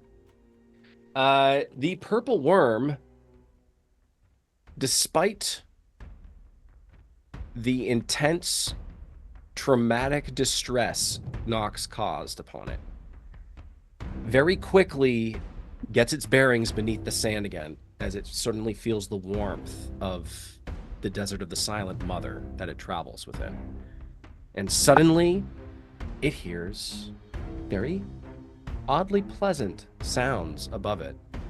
Boing, boing, boing, going off in a particular direction, and immediately it reorients itself and starts honing in on that. Its total speed is pretty significant. I hate that. It is going That to figures. move to bite you, Fig. That is a 18 to hit. Hang on. If it's coming out, Yeah. we got some Held shit to actions. unleash. I get that, but it still has to hit. It has to appear We have to out hit. of the If its sand. head's out, we get to kill The it. intent It has to doesn't- happen. It doesn't keep it from attempting to hit. I Attack love to the happen. idea that it's Okay. actually been underneath you the whole time, like Yeah. You know. Okay. That Bottom hits. grapples. I will not roll for damage until you all get a chance to attempt to kill it in one round before it actually swallows Fig. Listen, I'm trying. Don't worry, we'll get you out. Being inside that I thing is would not banish fun. you. I would banish you, but that we all know how that's gonna fucking end now. Up to see the moon. Yeah, since technically, did I hold my action first? You did, yeah. You go. So okay, Yeah. okay. So when it pops out, Atara is immediately gonna take 2 attacks with an action surge, and she's gonna use a maneuver at the same time. So I think you I'll can have... only hold one attack, correct? You don't get all of your Isn't it- attacks. Like all of your attacks. Yeah, in one you round. get It's one just Is action. it? Yeah. Oh, okay. One You action. get one. Can I still use my action surge? Because it's a special thing. I don't actually know. I'm I don't think asking. you can. No, Let I me don't think you look at can. it. Not as a reaction, because it's technically action surge is a bonus. Technically, a reaction. Yeah. Oh, it's You can push okay. yourself on your turn. You can. You could Okay. still do a what's it called, dice? Yeah. My maneuver thing. So yeah, I'll go ahead and do that since I'll use so she'll yeet 1 dagger and use my maneuver at the same time, which does add a 1d6 to the attack. Okay. So does a... Sorry, let me go back. 8 for Does a 12 hit? 12 does not hit. I cast guidance. I know. No, it won't Say hit it. either. Okay. I yeet my dagger and then it's gone forever. It disappears into the sand. Okay. Disappears in the sand. Look, I'm sure we can after. find it. You know, with a metal detector, it'll be fine. Just a side note, has anyone ever played like Legend of Zelda, Breath of the Wild, or Tears of the Kingdom? You know, you just keep running around in the fields or anything like that until you come across it and you're like, Yeah. I found it. That's so Yeah. far. Exactly. We'll send the Archfey to look around. Stop being You so all know an useless. archfey. He's cowering behind some, like He's all of us. invisible. Yeah, he's still invisible. Shit, That's my right, turn. you left. That's my held action. Bastard left you. Okay. That brings up Elindra. Elindra. Elindra's whole body ignites, and she just, from her chest, goes like this, and a massive fireball goes down its this gaping maw. Okay. And because I do everything higher, that's a couple extra dice.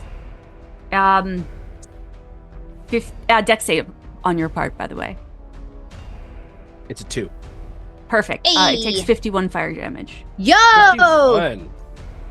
Sexy. Did you just shoot fire from your chest? That seems painful. Why do you seem so out of breath? I was inside the big worm, and also in space. It's a long story. I'll explain when we're not You know. struggling for life. Okay. That completes Elindra's turn. Nox, it is up to you. Or not up to you. I mean, we'll see what happens. I didn't have a held action. I Oh, you used did my not. whole action to Okay. do all of Yeah. my stuff. Thig, you did not have a whole held action either. The I had purple one- my double Eldritch Blasts.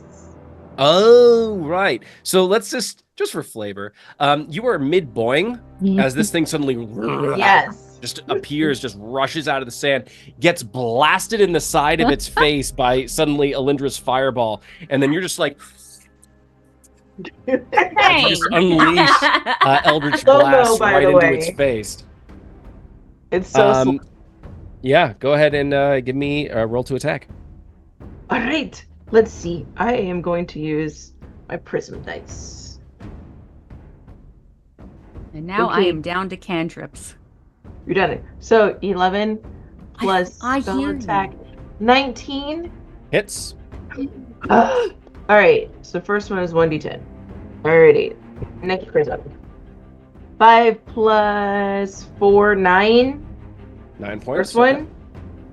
And the second one, I will use my other dice. 6 plus 4, 10. To hit. 19 total. Yes. Okay. Oh, to hit. No. Sorry. That was just to roll. My Okay. bad.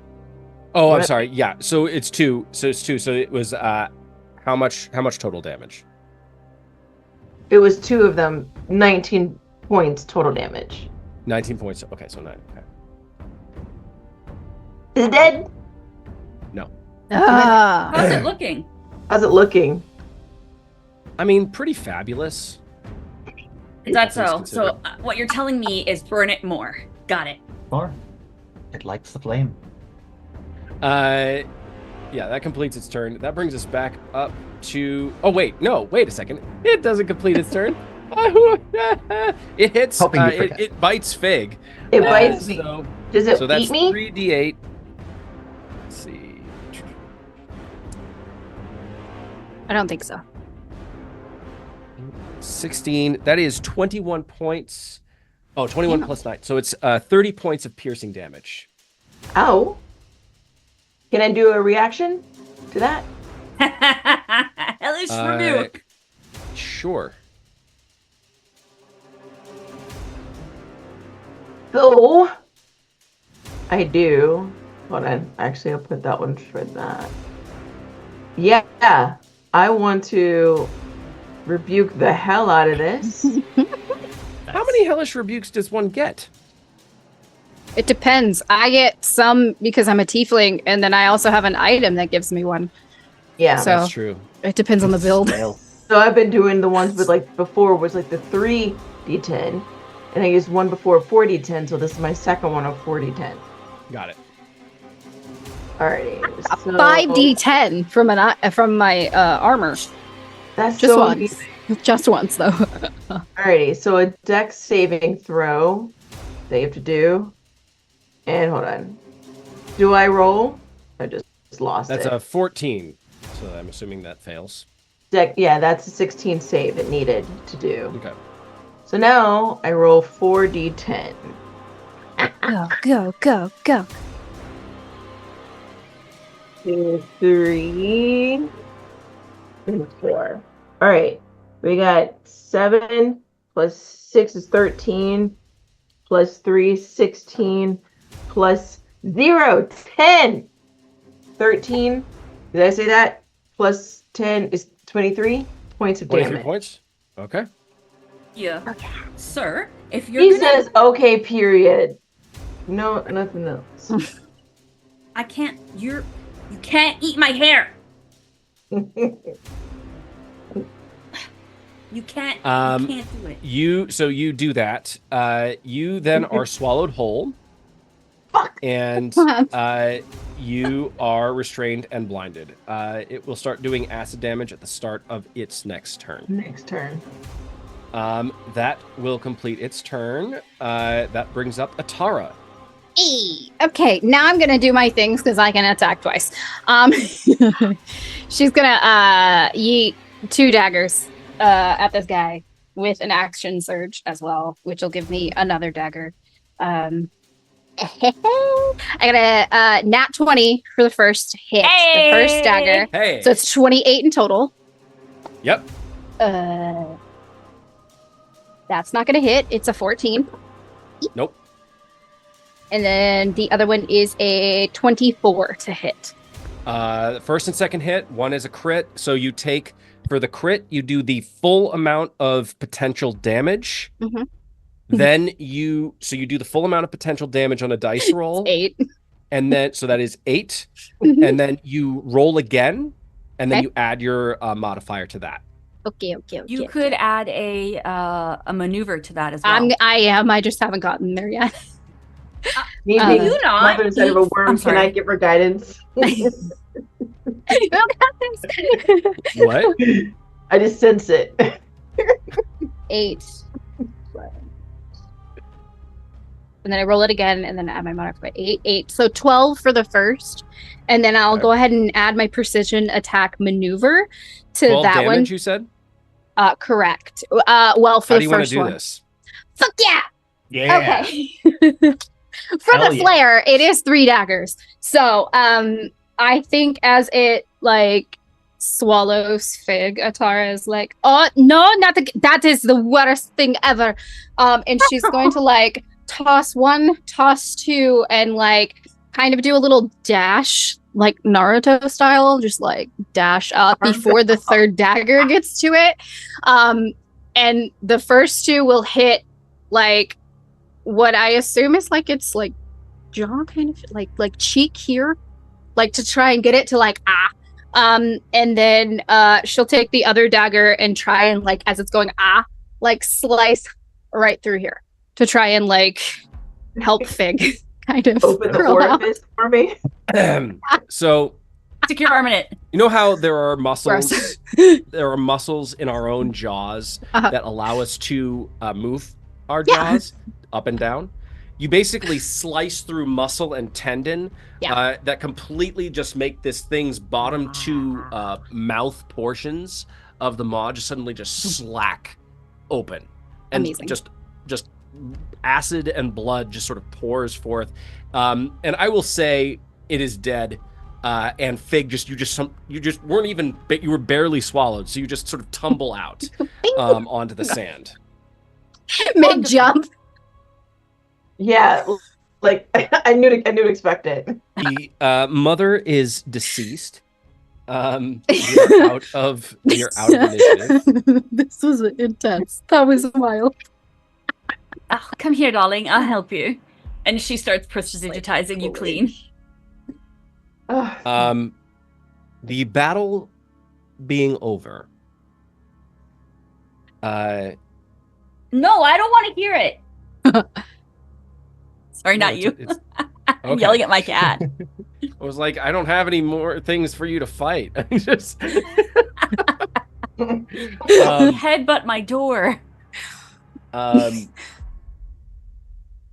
battle being over,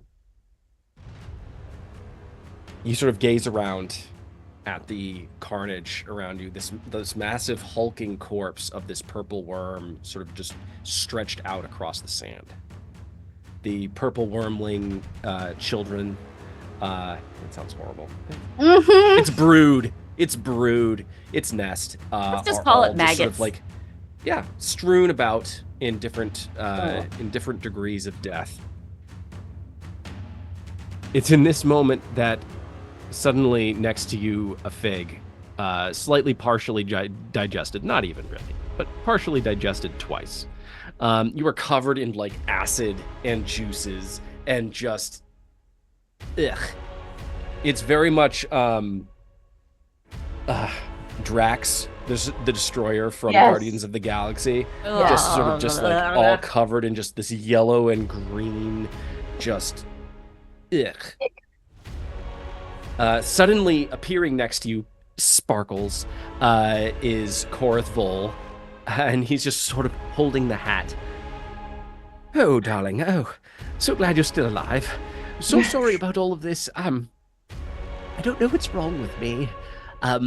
Something is very much wrong. I haven't tried to do any sort of magics at all since Ashcaleen, and I feel slightly unprepared for all of this. I just want to go back to the circus, and I don't really want to be here right now. Oh, that must be terribly frustrating. I have one question. Yes? Where the fuck did you just go? I'm sorry. I'm sorry. I didn't really. I didn't say anything when I did that. I just went invisible. I just went invisible, and I've been here the whole time. You guys did so well, by the way. And he sort of just looks around at the rest of you and just sort of just starts to clap. Good show, top hole. No notes whatsoever. Very, very 10 out of 10 would recommend. I look at you, Fig, and I'm just like, this is who you've been looking for. So, Why? How far are Fig and Korrith Bull from the rest of the party? So the purple worm only got about 50 feet away. It got about as far as you did. So it was 35 feet away from the rest of the party. So yeah, 35 feet. Okay. She looks over at Korrith Bull. She smiles, pants, grasps his face with both of her hands, and she goes, I am so happy you survived. And she casts Shatter. Whoa! You big man. Oh, shit! And on that note, we are going to take a quick break. Welcome back, everyone. Our Fig has just cast Shatter on her patron. Her patron's Archfey. Love you so much. Fucking die. How dare. Give me... Oh.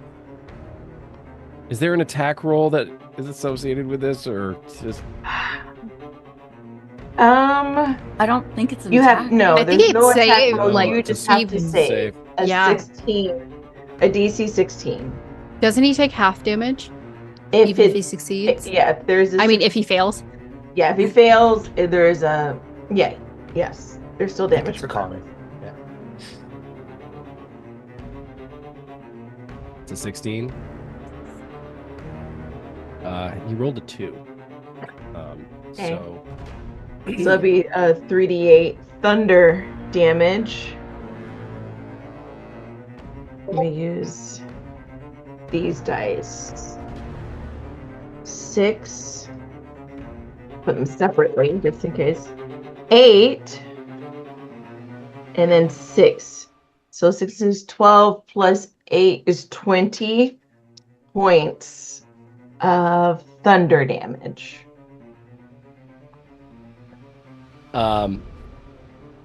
You cast Shatter on Korrith Vol. You basically take his head in your hands, and you suddenly cast this spell, and it blasts him 30 feet away from you into a sand dune. And he just like sitting in like this giant sand dune, just sort of looking at you with just this shocked look, just this expression that has just been printed on his face. Oh, did we lose? Did we lose? Did we lose Pat? There might be someone in her house. Like in a bad way? No, she lives with a whole bunch of her family around her. There she is. Sorry. I was really like someone's in her house. I'm like, well, what? your thing went off, and I was like, somebody might have walked in, and they're like, what? She said someone is in her house, and we're like, somebody's. Yeah, no. It was good. Like intentionally. Yeah. He has this permanent like shocked expression on his face, this pained expression. He is sitting in the sand dune, and you just see a single tear just sort of trace down his cheek as he just looks at you and is like, I'm so sorry, Fig. I'm so sorry. I don't know if it's I was banished from the Feywild, and I was using the circus as a way of holding on to my magics, and the people you were giving me magic, and I was using but when I teleported everyone away, I lost all of you, and I don't have anything. I don't have anything anymore. Except for my hat, but that doesn't seem to be working very well right now. It takes a step back and does a mirthful leap. That's her theme for tonight, to land near Korrith Vol, where he landed. Okay. Do I have to roll anything? I don't know. I'm just saying, like, she just to get over there. You said like 30 odd feet away. Yep. She just wants to do it with flair. Sure. Since everything about him is with flair. And she stands over him. And she takes one hand and then the other. And she casts Eldritch Blast. Still can't say the word. Eldritch Blast. One is going to be the left side of his head, and the other is on the right side of his head. They don't touch him? Are they like? No, are you touching him? She's not hitting him. She's not hitting him. She's hitting the sand on both sides. And as she's kneeling over him, he just begins to like whimper and like weep. She's like, I believed in you. You were my world. My entire world. Not just this plane. Not the Feywild. You were my entire world. And you abandoned me.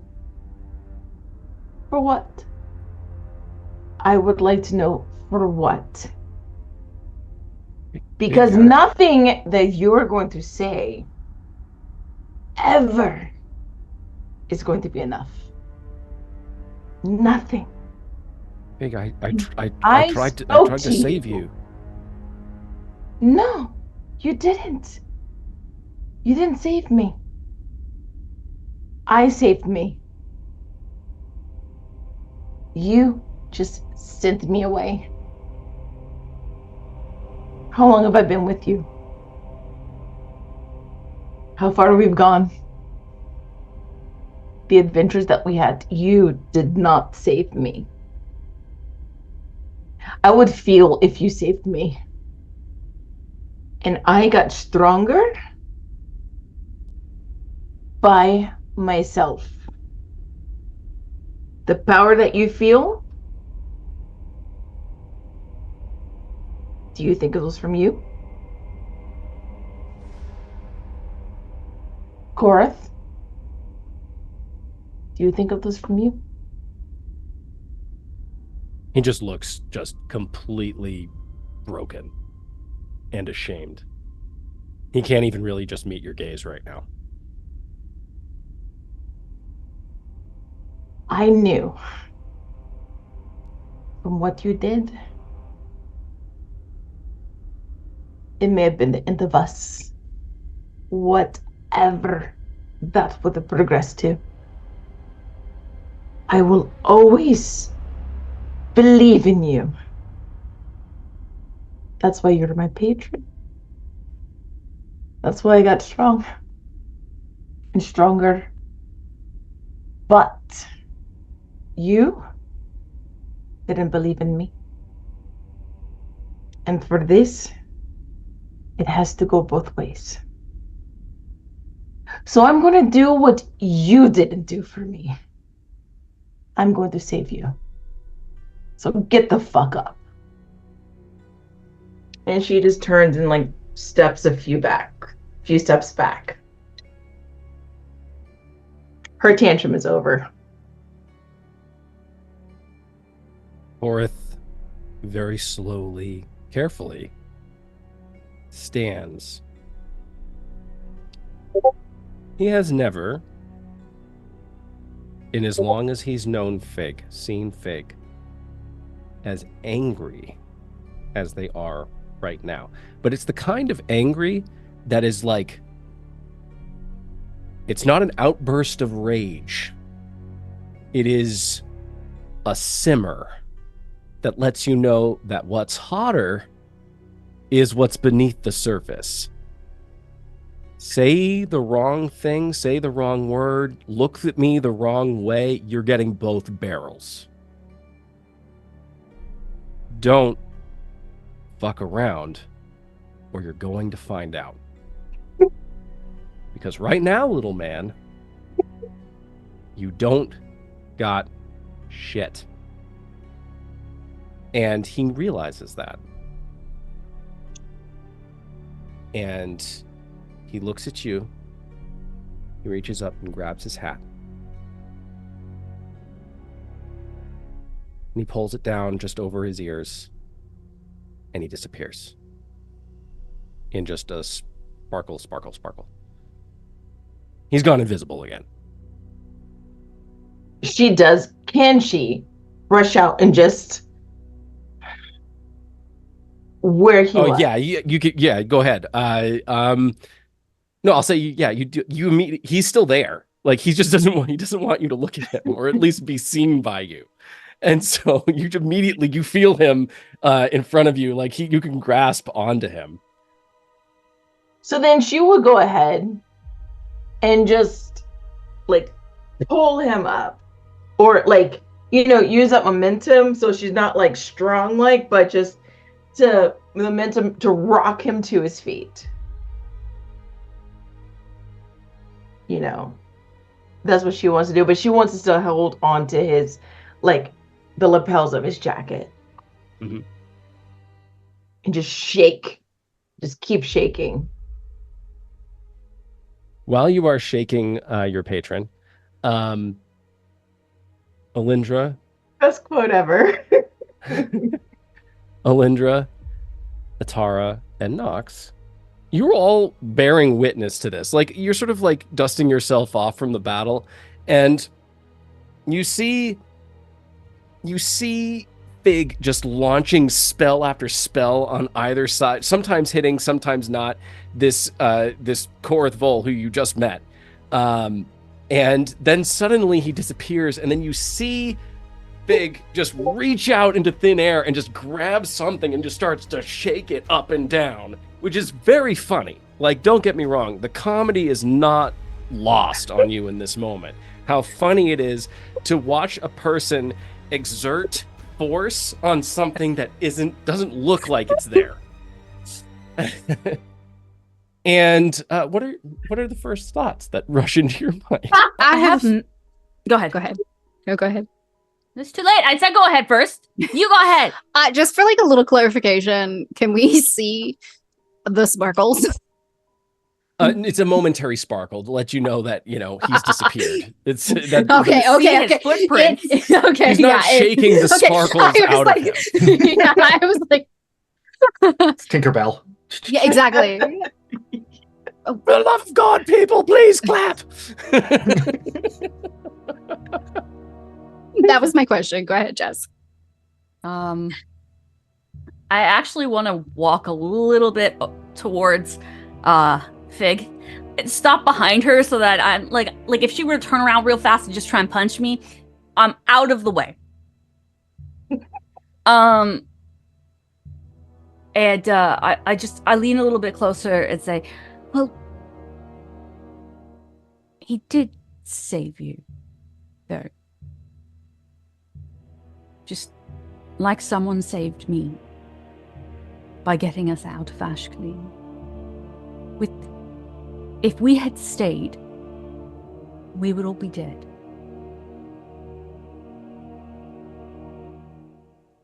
There were two archdevils fighting each other. He saved what matters most to him. Granted, he's pathetic, but he did save you, or try to. As Elindra says this to you, Fig, you hear Korrith Vol's voice. Please, for the love of the gods, listen to her. As you are still shaking him bodily, just ragdoll in front of you. I mean, get it out. By all means, please. Nox, what is Nox's reaction to this moment, to this sort of comedy of errors that is playing out in front of you? Nox was, before this chaos started, pulling like water out of the air with shape water to just try and wash off some of the guts and bile from the worm. He sees this happening and just is going to kind of like tiptoe a little bit closer to Atara and go, that man that she was shaking, that just turned invisible, was that an enemy, friend, something in between? I'm still getting a feel on the situation here. You know, I am not 100% sure. I think it is a little bit of both. Very complicated, because I would also shake somebody who ignored me despite them saving me. The lack of communication makes all of that rage just simmer. I see. Well, if you're going to shake someone, I feel like it would be a lot more satisfying if you could see their face when you do it. If only for the reaction. And I cast Dispel Magic on his invisibility. It immediately causes Korrith Vol's invisibility spell to drop, and you now see a very... it seems like... It's not like you're like breaking him in half or anything like that, but it is like his limbs are... It's like... what's that green... that green Gumby? flexi... He's Gumby. Gumby. He's Gumby right now. He's like a Gumby. He's like just stretching. You're just stretching him all over the place. Yeah. You know, I am not very familiar with how the Archfey work, but Fig, does this make you the Archfey? Not yet! We're gonna shake the Archfey out of him. Yeah, if only that could work. But no, truly, after a few moments, Fig, after the whole ordeal of everything, she does get quite exhausted, and so she's like, lets him go in a way, not like shoving him away, just like lets him go. And then she just crumples, like sitting on the dune, just sitting there, just like she got it out. There's no more words. She got everything out that she needed to get. Can I snatch his hat so he can't go invisible again? You can try What would you like me to roll? a sleight of hand. Guidance. Guidance. All right. You have to be you have to be touching. You have to touch. I Elindra. touch myself and say guidance. Do you really? Yes, I do. That's what she said. Okay. So what's that is 13. Your hand passes through the hat. Ooh. You don't actually have a hat on. As I keep going back and forth. Unless you're going to continue to shake him for the rest of all time. She lets him go. Okay. He He's drops like to the crumpled on sand. the He sort of like he just sort of falls and like just in a heap on the sand. And he just gets up like very shakily and sort of like dusts himself off. He doesn't know what to say.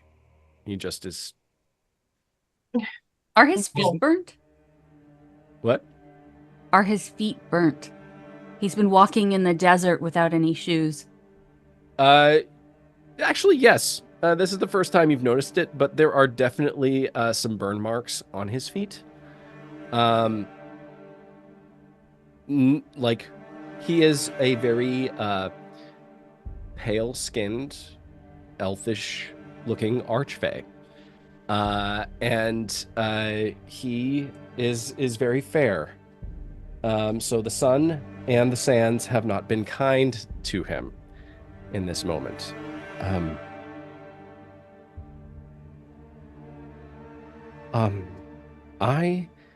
I know that I have a lot of explaining to do, Fig, and if you are ever interested in that explanation, I will indulge you, and I will be truthful. But I can sense that we might need a bit of space right now. Like, I have a rope. We could put it on him. Space. Well, how much space did we have in the last, I don't know, few days?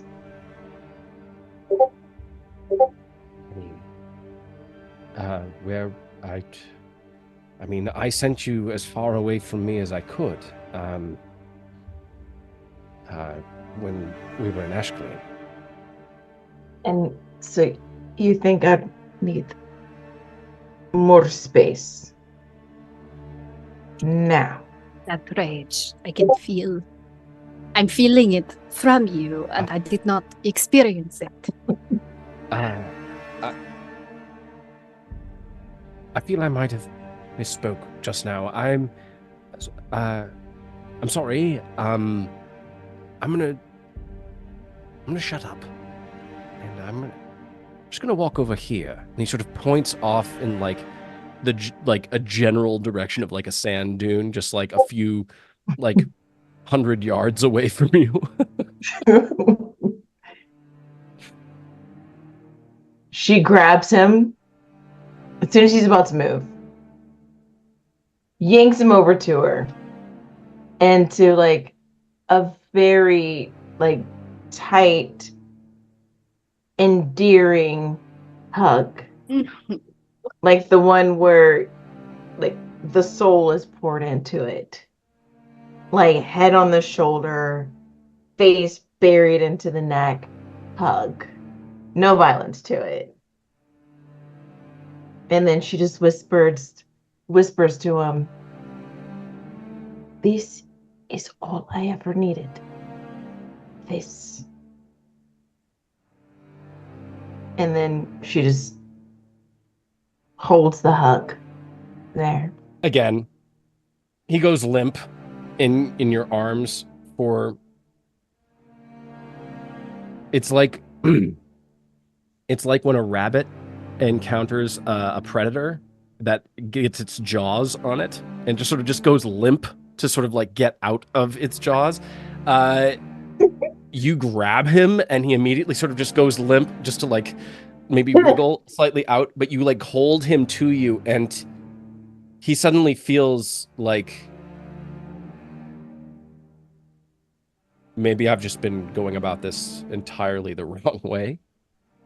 And he, if Fig will allow, he'll just sort of reach his arms around you.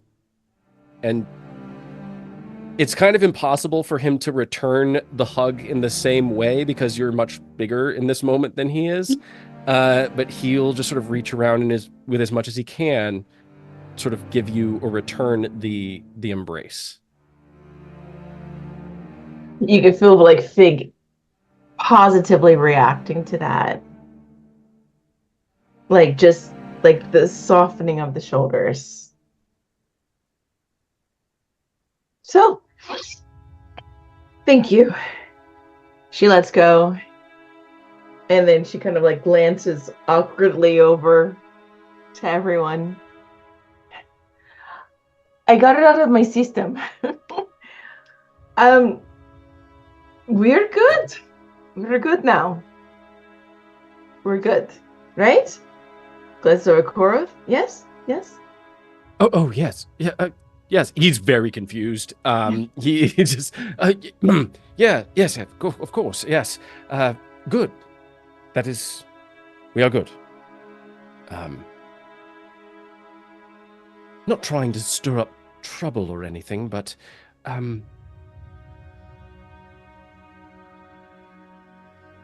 who are you? And he points at Nox. I didn't want to interrupt the touching moment you were all having, but Nox, Luminera, I was about to ask you all the same question. You don't look like you've been traveling the desert for a while, except you do, as I point to Korrith, who definitely looks like it. Like sunburnt, blistering. A glorious archfey. Which I might be able to do something about in a second, but what are you all doing here exactly? Well, she's gonna like point to Corval, basically. We kind of came here by accident, but not by accident, I suppose. Right? And this is the first time Atara is like looking at kind of where they are.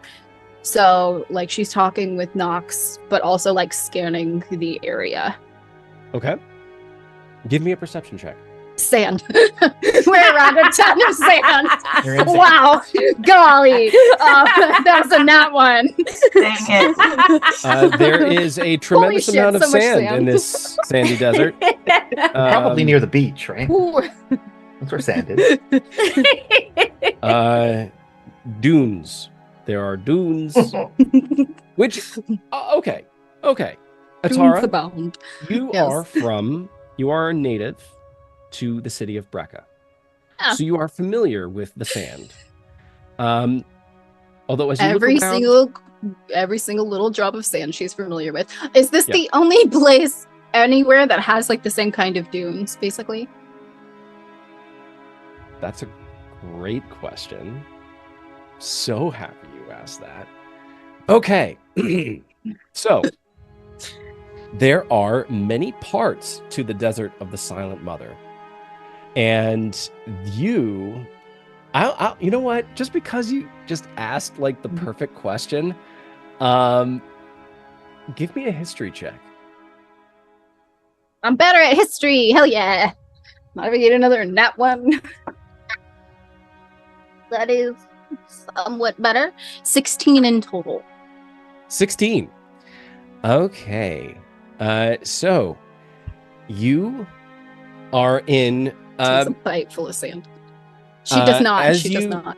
As you sort of look around and sort of like gauge where you are, and you fully take in not only the battlefield but also just what you can see off in the distance. Okay. The sand and the heat that sort of rises from it causes that mirage effect that you can sort of see sort of wavering over the landscape. But it looks like almost an ocean of continuous sand that stretches out, and you can very, very faintly over the mirage see off in the distance. You've never seen it in person, but you've always known that it was there, past the Desert of the Silent Mother. But what you must be looking at is the beginning of the mountain range known as the Worm Spine.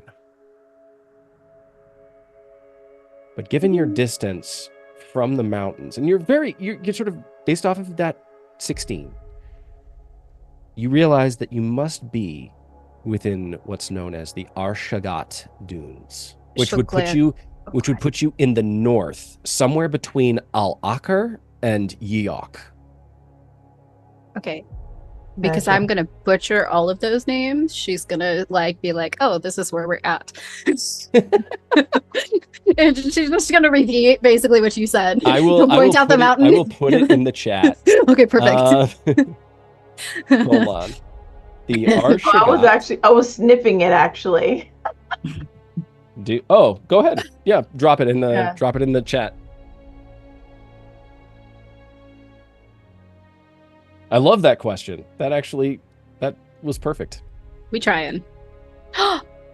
Perfect. Oh, okay. She's still gonna just repeat what she said. There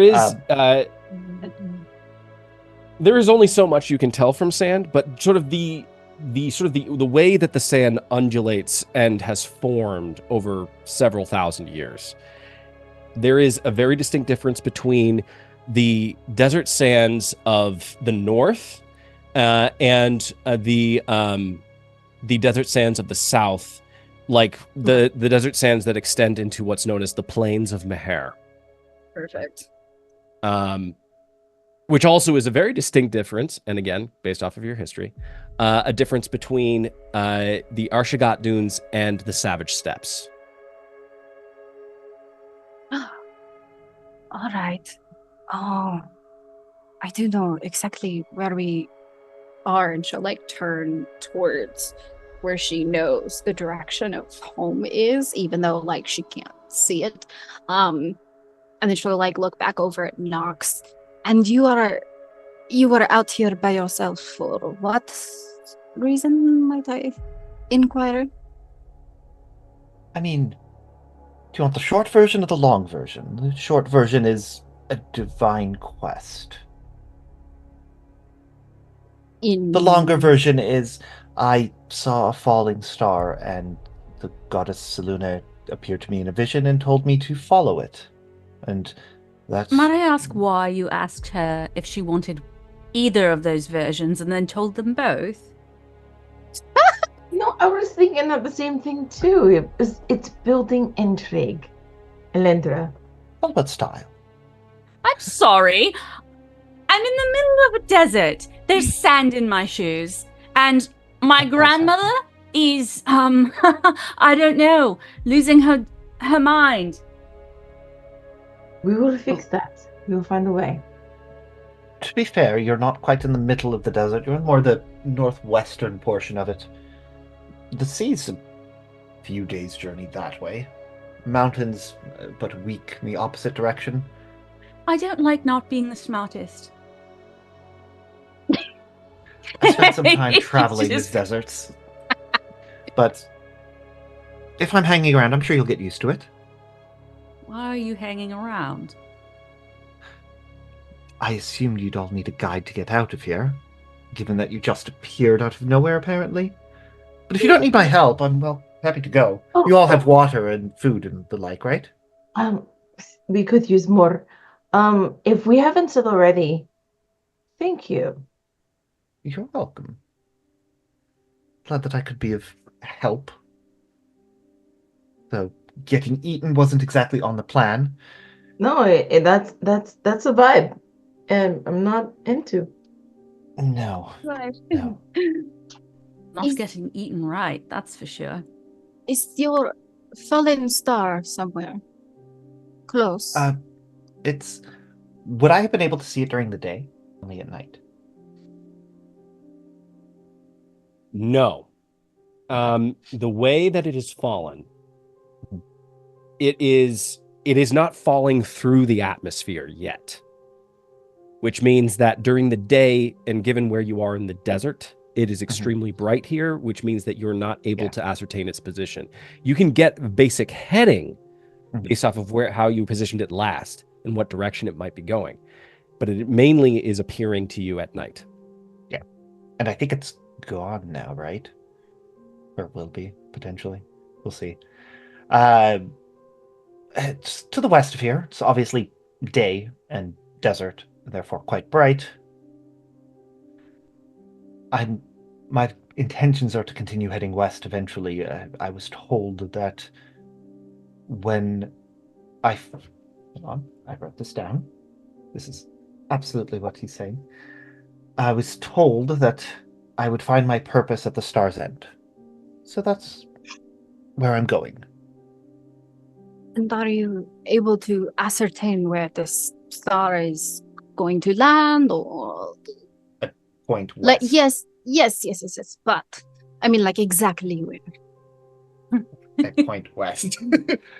No, it's a Depending on where star. it lands, it could mean something different. Am I wrong? I don't know how shooting stars work, but Based off of the heading, it was headed south and west. Southwest. Okay. it's going like this. Off the top of my head, I don't know. My plan is essentially walk in that direction until I find where it lands. We're gonna calculate like the Coriolis effect and everything, and just go from there. As long as it remains in the sky, and it's been there for quite some time now, I'm going to continue. I'm gonna rip up pieces of my dress. And then help Korrith vault with his feet. As you go to do that, I'm going to cast Create Water and then, shape it to just kind of cool his feet down a little bit. Oh, I was gonna do the, because prestidigitation will cool them. Oh, okay. And clean them. Ooh, Teamwork. We do it together. oh yeah. Then we'll wrap them up with the dress. So he can walk. Come on. You're fine. Mainly. Big looks a little incredulous at you guys, and like, What? Were you going to take care of carrying your him toes? around? No, it's the feet. It burns in the sand. Mm-hmm.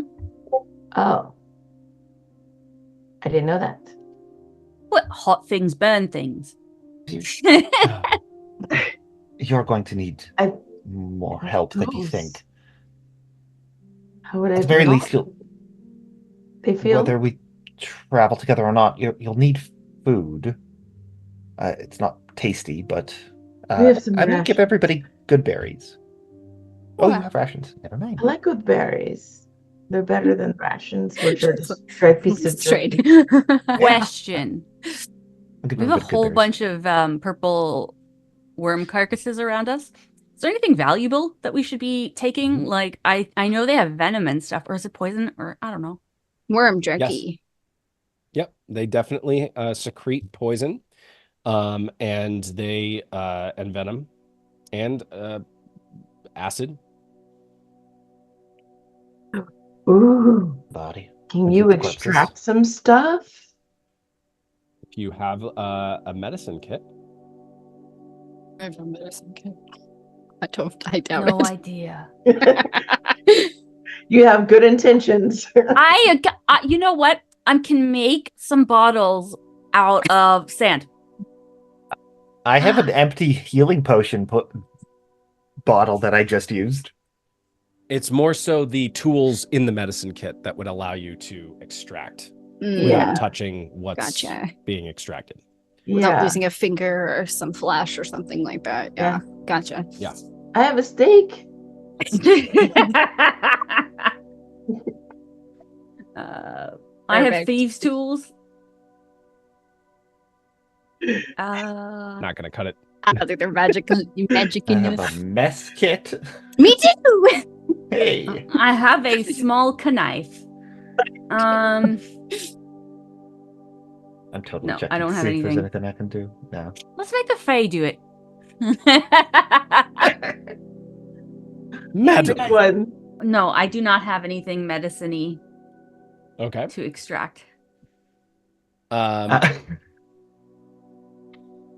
I could just make bottles. Start lining up bottles.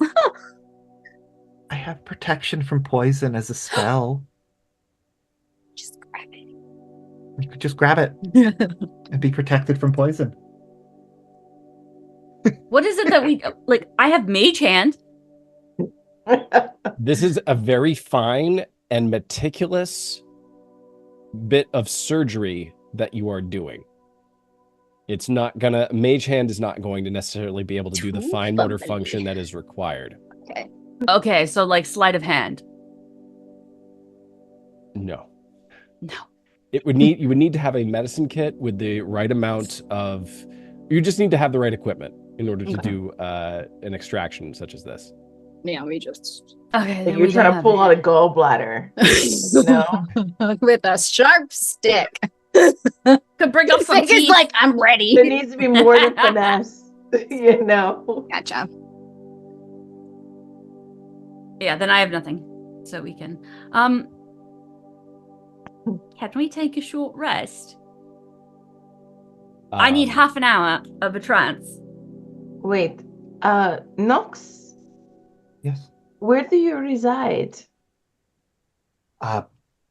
Originally, a bit east of here in the Wormspire Mountains. Great. Currently, where do you reside? For the last... a small temple, just north of the mountains, in the peaks of it, dedicated to Selune. How far is that from here? A few days' walk, at least. Cool. Great. So, Elindra, yes, let's go ahead and rest. If I was hoping. Is it the closest thing that we can get to, or depends on where you're planning on going. Closest towns would probably be Yeok or Alakar. Does anyone know if they have a teleport circle and what it might be? would I know if they have a teleport circle? You have never been to Al-Akar or Eok. You Do I know which actually one is no. like? No. And You it's would have nearby. been to Al-Akar. But you've only been there once. You don't necessarily know that they have a teleport circle, and you've not been to Eok. If you're looking for a teleport circle, closest city that likely has one would be Amon Keng, but it's a bit of a challenge to get in. They don't exactly like outsiders. So I need you to give me useful information from now on.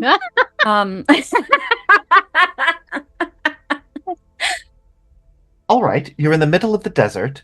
We got that. Unless you get somewhere to give you shelter for the evening. I will say, if you'll allow. I was feeling that desert music though. The mention of sort of it's not necessarily the mention of the place as it's the way that it's mentioned. It's very much a sort of like off the cuff, like, oh, there's Amon Keng. Like it's a normal thing. Like, oh, if you only had like Jesus, what the fuck is going on with this music? Stop it. The music is just not having it today. Music is musicking.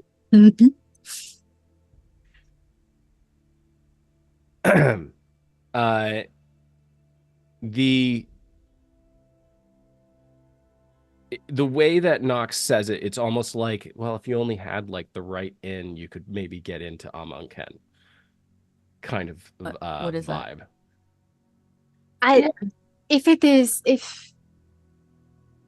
Ooh. Yeah. Would Atara know the way to get in or what? You would not. None of these people Okay. here would. Okay. The fact that Nox says it in the way that he does, sort of like off the You're cuff, not even. Yeah. Okay. yeah, because Amon Keng is a moving city. Oh, That turtle's What? back. No. Flies. It's flying in the air. I lay down in the steaming hot like sun and sand, and just like I'm Speaking of, at this point, it has moved past midday. It's getting to be around like 4 o'clock. The sun is starting to like dip towards the horizon. I'm still gonna take my short rest, bitches. Take a short rest. yeah. I'm down for a short rest. Let's do it. Yeah. Can we? Yeah, we can sit up for a short rest. Right. If we've taken a short rest, we have a few options. We can continue through the desert, or I can take us home. Well, my home. We've come Those too are the far. only sigils I am aware of. Or I can... No, I can't. I can't dimension door you all. I mean, we came for your archfey, so Yeah, we came for the Archfey because he might have been able to help, except that he can't even help himself. that's true. But we are. Oh, we are so close. I mean, we are not so close, but we are closer than we were. I need you to finish your thought. I am working on it. I am working it out in my head, and you're just hearing the bits. We That are is so good. close, but not close to my home. It is probably what? You were from Brekka's like Brekka? days away, right? Yeah. It's, Yeah, okay. From where you are, it's about the same distance from where you are to where Nox is from. Oh, okay. Yes, I am from Brekka, but it is a distance from here compared to, well, a couple of days. I'm not worried for myself, but all of you, you look like you're going to burn very easily. I am resistant to fire. Minus you. Yeah, I'm resistant. I've been traveling through this desert for a few days now. I can manage Wow. it if needed. You're going to sleep outside tonight, you know that, right? Me? Yes. Why would I do that? Because I'm not going to let you into the hut that I'm going to be creating as a place for us to sleep.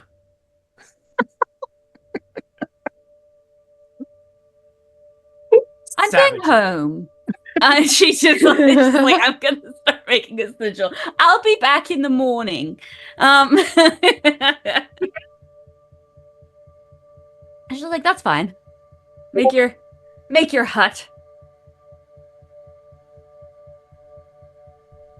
What about If anyone can spend the night out in the desert and not get cold or attacked by something trying to eat it, it's something made of flame. That's okay. Nox doesn't know that. It's true. That is true. I'm gonna. Oh my god, I would love to spend the night packing your entire hut with sand, and then just making it glass. Glass walls everywhere. Glass walls. Everywhere. What Well, are your intentions? Where are you all traveling to? Or from, I suppose? I'm going that way eventually, but mostly following the star. What star? Like, look up. Give it about 2-3 hours and you'll be able to see it. Ugh. Well, just the way that you've just set Elindra off, and she's really trying to like. No, we're not starting a fight. Well, does this star... Can we harness something from this star? Would that be the source of magic that we need to help your grandmother? Potentially. Selune said that I would find my purpose at the star's end. All right. Well, any chance she could be more specific? Like, come here and, I don't know, be more specific. That is, I do know. Be more specific. Maybe help you. Or help us. I don't know. Call your god, I guess, if that's her thing. There aren't gods anymore. Remember? All Yes, those but he things went we to the worship. moon, did he not? He disappeared. When? When did In he go battle. to the moon? Just now. So we didn't. So that you automatically think that he went to the moon? But maybe there's a god on the moon. I did go to the moon, What but if she the wasn't moon is there. a god? I'm just going to goose fraba. I just keep it goose fraba. How else did the rest of you think other than just spitballing things, options? He is talking about chasing a star, and that feels magical. Or stupid. Do you have a better idea to save your grandmother? Or to help your grandmother? Or whatever. We are currently in a desert. Yes, I have a better idea. I call my father and I say, I didn't break your pact. Here's your pact breaker. Fix Nana. Well, I did not break it either. She did, so it will technically. What's Speaking wrong of with your... pact, am I feeling any pact vibes? Or are they still... Yeah. Really stare at Elindra, like... I mean, we're just face to face. But she's like, focus on the... Actually, can I smell any of my fucking father's magic on her? Smell it? I just... Give me an Arcana check. You give me a cast guidance and a touch myself. We're going to reword that eventually. I refuse. Arcana? Oh, the Arcana's really good. Atara's saying unhinged magic stuff because she doesn't know magic, everybody. She doesn't... She can't... She's like, I can stab it. 27. Ooh. 27. I add +8. Atara reeks of magic. But is Okay, it of daddy's magic. magic? Yes, it definitely is Boo. infernal in nature. What about Ugh. You're covered in Right. them. Elindra? What? Yes. I What? would thought. Blight. Okay. Something to do with your... Did you say he was like your cousin, or did he say he was your boyfriend? Grass guy? The Groshet? That one. What about That him? one. Blight?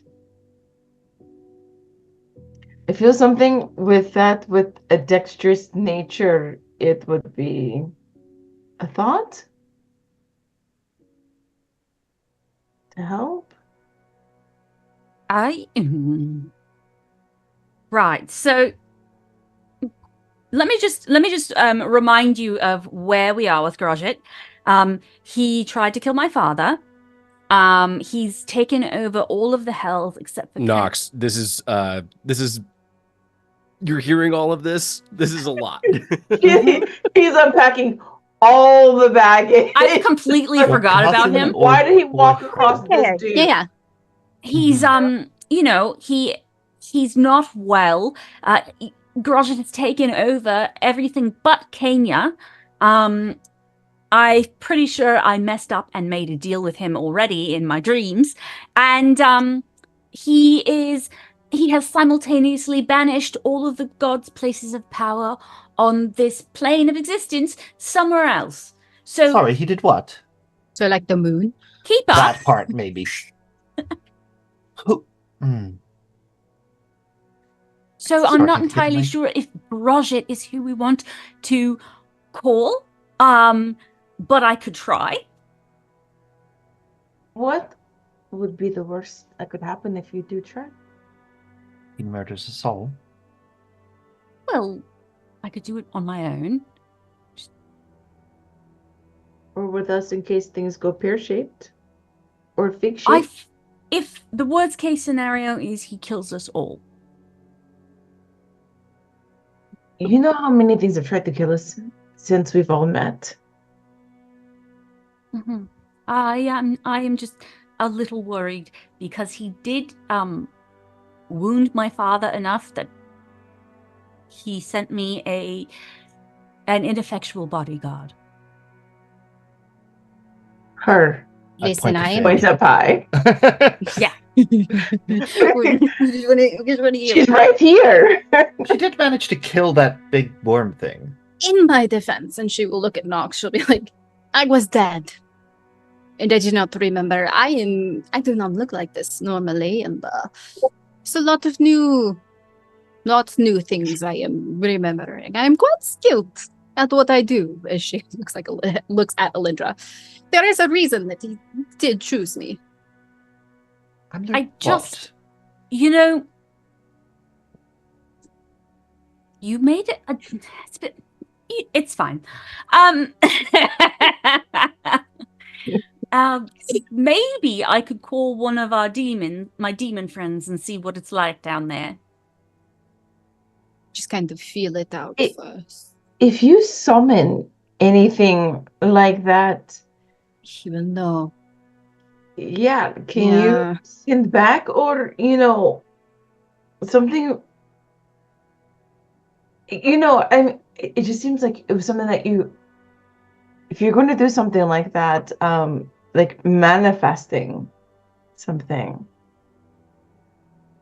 with, signs or signals that signify. What's his name again? You could just call him Mr. G if that's better for you. Yeah. Mr. Korrith. Okay. Grosjean. Grosjean. Okay, yes. What's your question, my darling? Why are you more connected, it seems, to him? To Grosjean? Well, I wasn't, except then he showed up in my dreams, and he took, I think, I show you guys my scar. I think he took some blood, so I think I may be now. Do you feel stronger somehow? No. Do you feel less than stronger? No. So you did not get anything for giving blood? Or the ability to contact him. So you have a direct line to him? Yes. Do I know how to use it? No, I think I may have to cut my hand and then make 6 fingers in blood or something. I think you may need to do. If it will help, I may have a means of... Fig, was it? I can't speak to Selune directly, but I can ask for a little bit of a hint as to whether or not something is a good idea, if you'll give me 10 minutes or so. If you want to try and contact this Grosjean, I can seek her guidance. Check it first, yeah. I'm totally here for it. If we all, this. Why am I the voice of reason? This is a bad idea. I'll do it. Don't get me wrong, but this is probably a bad idea. Give me a few minutes, and I'll ritual cast Augury, which I take out some gem inlaid sticks, and I'm basically divining whether or not this is a good idea. So after 10 minutes, I'm asking Selune, basically. After 10 minutes, the DM chooses from the following options: wheel for good results, woe for bad results, wheel and woe for both, nothing for results that aren't particularly good or bad. About a plan that we're planning to take in the next 30 minutes. So I start. I think he would have little gems that he's rolling like dice and using that to gauge the results. Saying prayer to Selune. Selune high above, if you could appreciate a little light on illuminating the situation. Apparently there's someone called Grajit who's destroying temples of the gods, which is concerning, to say the least. I will say you know the name Grajit. I do. Yeah. Okay. You are someone who is, given your studies, you are familiar with certain beings of creation, their relation to the pantheons of worship. Okay. You don't know anything specific about them, but you do know the name and sort of their purview. I fill you in with Grajit is Asmodeus' son, bastard son, and his mother is the Pale Knight, which is a demon. How exactly did you all get mixed up in with him? I was dead. That is such a great question. I'm a being of hellfire. You're a what? Oh, for fuck's sake. And I take a step back and just ignite. Oh, Hello. I'm so tempted to try and create water above you.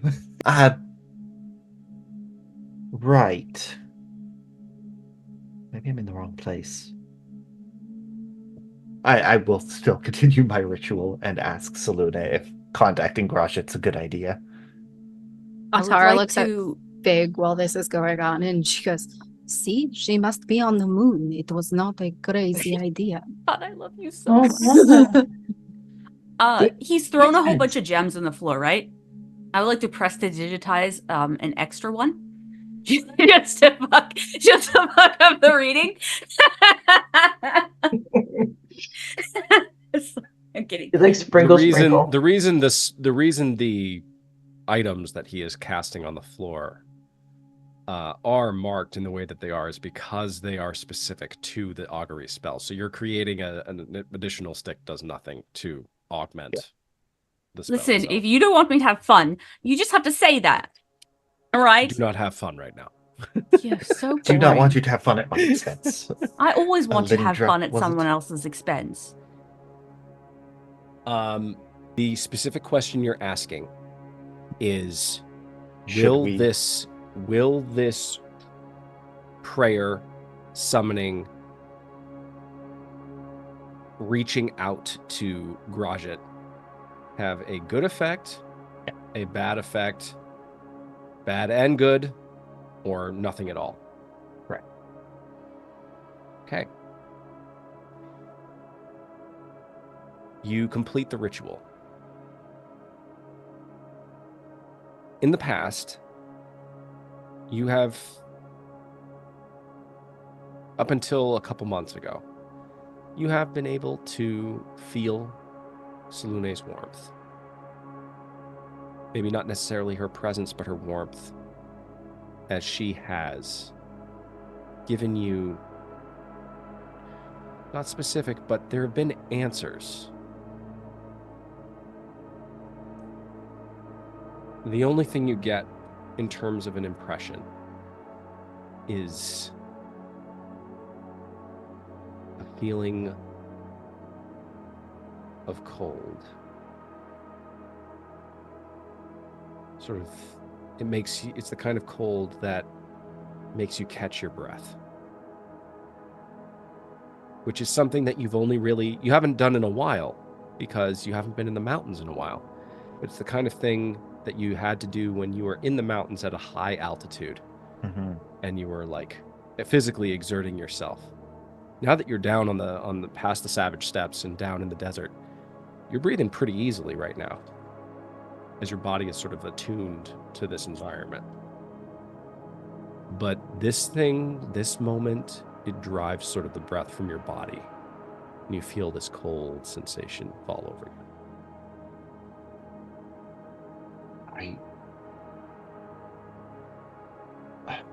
It's hard to tell if the spell worked. I just feel her absence. And you're telling me that Grajit is removing places of power from the gods. The gods aren't able to get here anymore. That's concerning. It's possible Selune can't respond. She's cut off in some way. But I can still channel her power. We'll just shoot a sacred flame off into the dune somewhere just to make sure that the cantrip works. Does. I can still channel her power. I still have the magic she gifted me. Well, But they're she's not able dead. to respond. They just aren't here. Feel free to contact him though. And we'll play it by ear, I suppose. All right. Or we keep walking in the direction of the star. Where's your goddamn star? That way! Be night soon enough. I will if the consensus is reach out to Grajit, then I will. But like I want to. Well, right now you guys decided you were taking a short rest. Yes. Okay, so I you're not assumed you had done traveling that. at the moment. Okay, so I'm assuming that you're not traveling while you're casting the augury spell. Or Correct. Doing the Yeah. ritual. I'm Okay. doing it during the short rest. All right. And are you? And then you are reaching out to Grajit. Yep.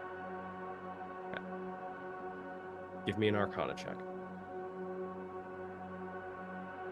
Or wait. Did I have you roll religion or Arcana when reaching out to? I do not remember. Do you want me to do like a little ritual for it? I don't know. I'm trying to remember how you used to contact Mephistopheles. I had a Because there's necklace that Daddy gave me, and I would put it in the fire and try and talk to him. Right. Have you contacted him before, Grajit? Elindra? Yes. No, not in this reality anyway. With another group I have. but that never happened. Do you think I can strengthen you a bit? I can make you quicker or smarter or more forceful in conversation and persuasion, or more difficult to convince or trick. If any of those would be helpful, I can only do one. This is my way of saying I can cast the Enhance Ability skill on you and give you advantage on ability checks for one attribute. I just don't know which one would be best to use. What are we rolling for? What am I using to roll? You'd be giving me an Arcana check. I will cast Fox's Cunning on you and give you advantage on intelligence checks. Plus guidance? Plus guidance. Let's see here. Do you want to roll for me? And was that what was your thing that you did, Dan? It gives you advantage. Advantage. Okay, so there, I roll again. Oh, thank you. And what was your guidance? 1. 26. Ooh. What does reaching out to Grajit look like? I recut the scar that he gave me in my hand. Okay. And I use the blood from that to make a circle. I take a piece of paper out of my bag. I put it on the circle, and then I draw out like a 6-fingered hand. and then put my hand onto it. It immediately ignites beneath your hand. It burns the paper to ash, and you feel like this surge of pain go up through your arm. And then there's nothing.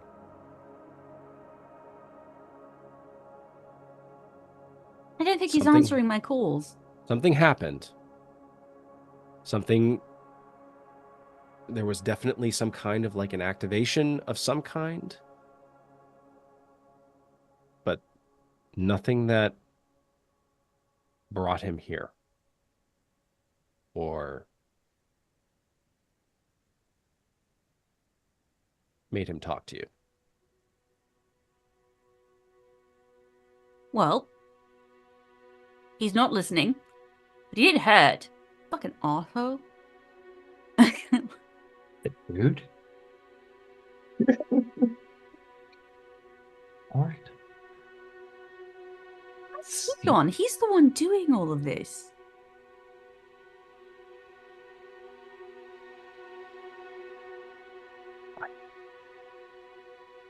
Truly cannot say.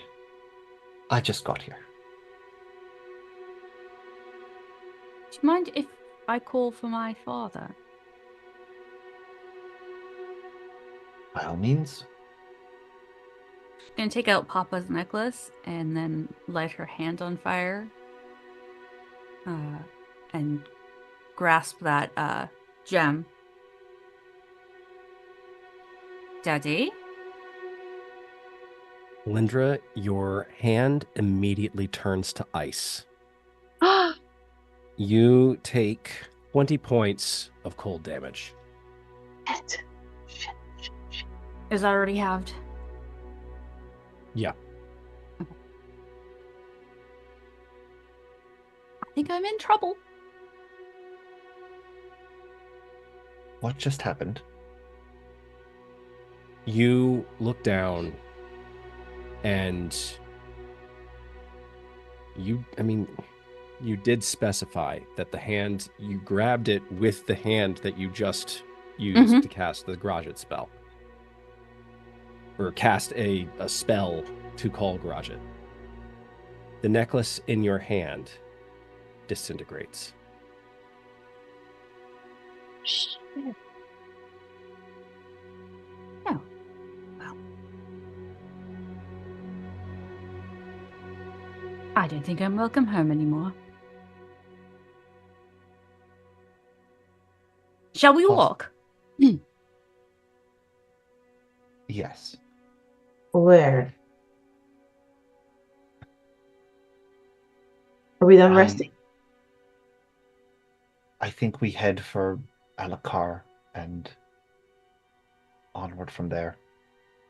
It's at least the nearest town that we could get supplies. Continue moving to the southwest. It's the best option I have. Unless the rest of you have a better plan. Did you just give... Sorry, I'm putting this all together. You're the daughter of Mephistopheles, and that's who you just tried to contact. After trying to contact Grajit. I am the creation of Mephistopheles. Did you just give Grajit access to his realm through you? No. Your blood? Maybe. Maybe he's already there. Would be, I don't know. You said you talked to him while you were sleeping. Could you do a deeper sleep than your trance, or? I can go to bed whenever we get ourselves to some shelter or wherever we are going. Maybe that's the only way you could actually talk to him. Suppose it's worth a try. Come along then. Which way are we going? Did you say we're going to Ace Hardware? Ace Hardware? What? Please, somebody put that in quotes. Put Put that in the quote section, You please. said you're going to Ace Hardware? Question mark.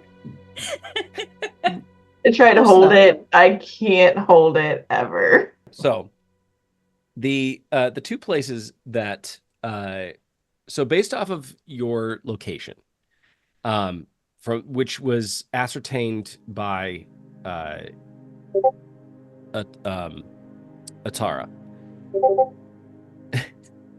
There,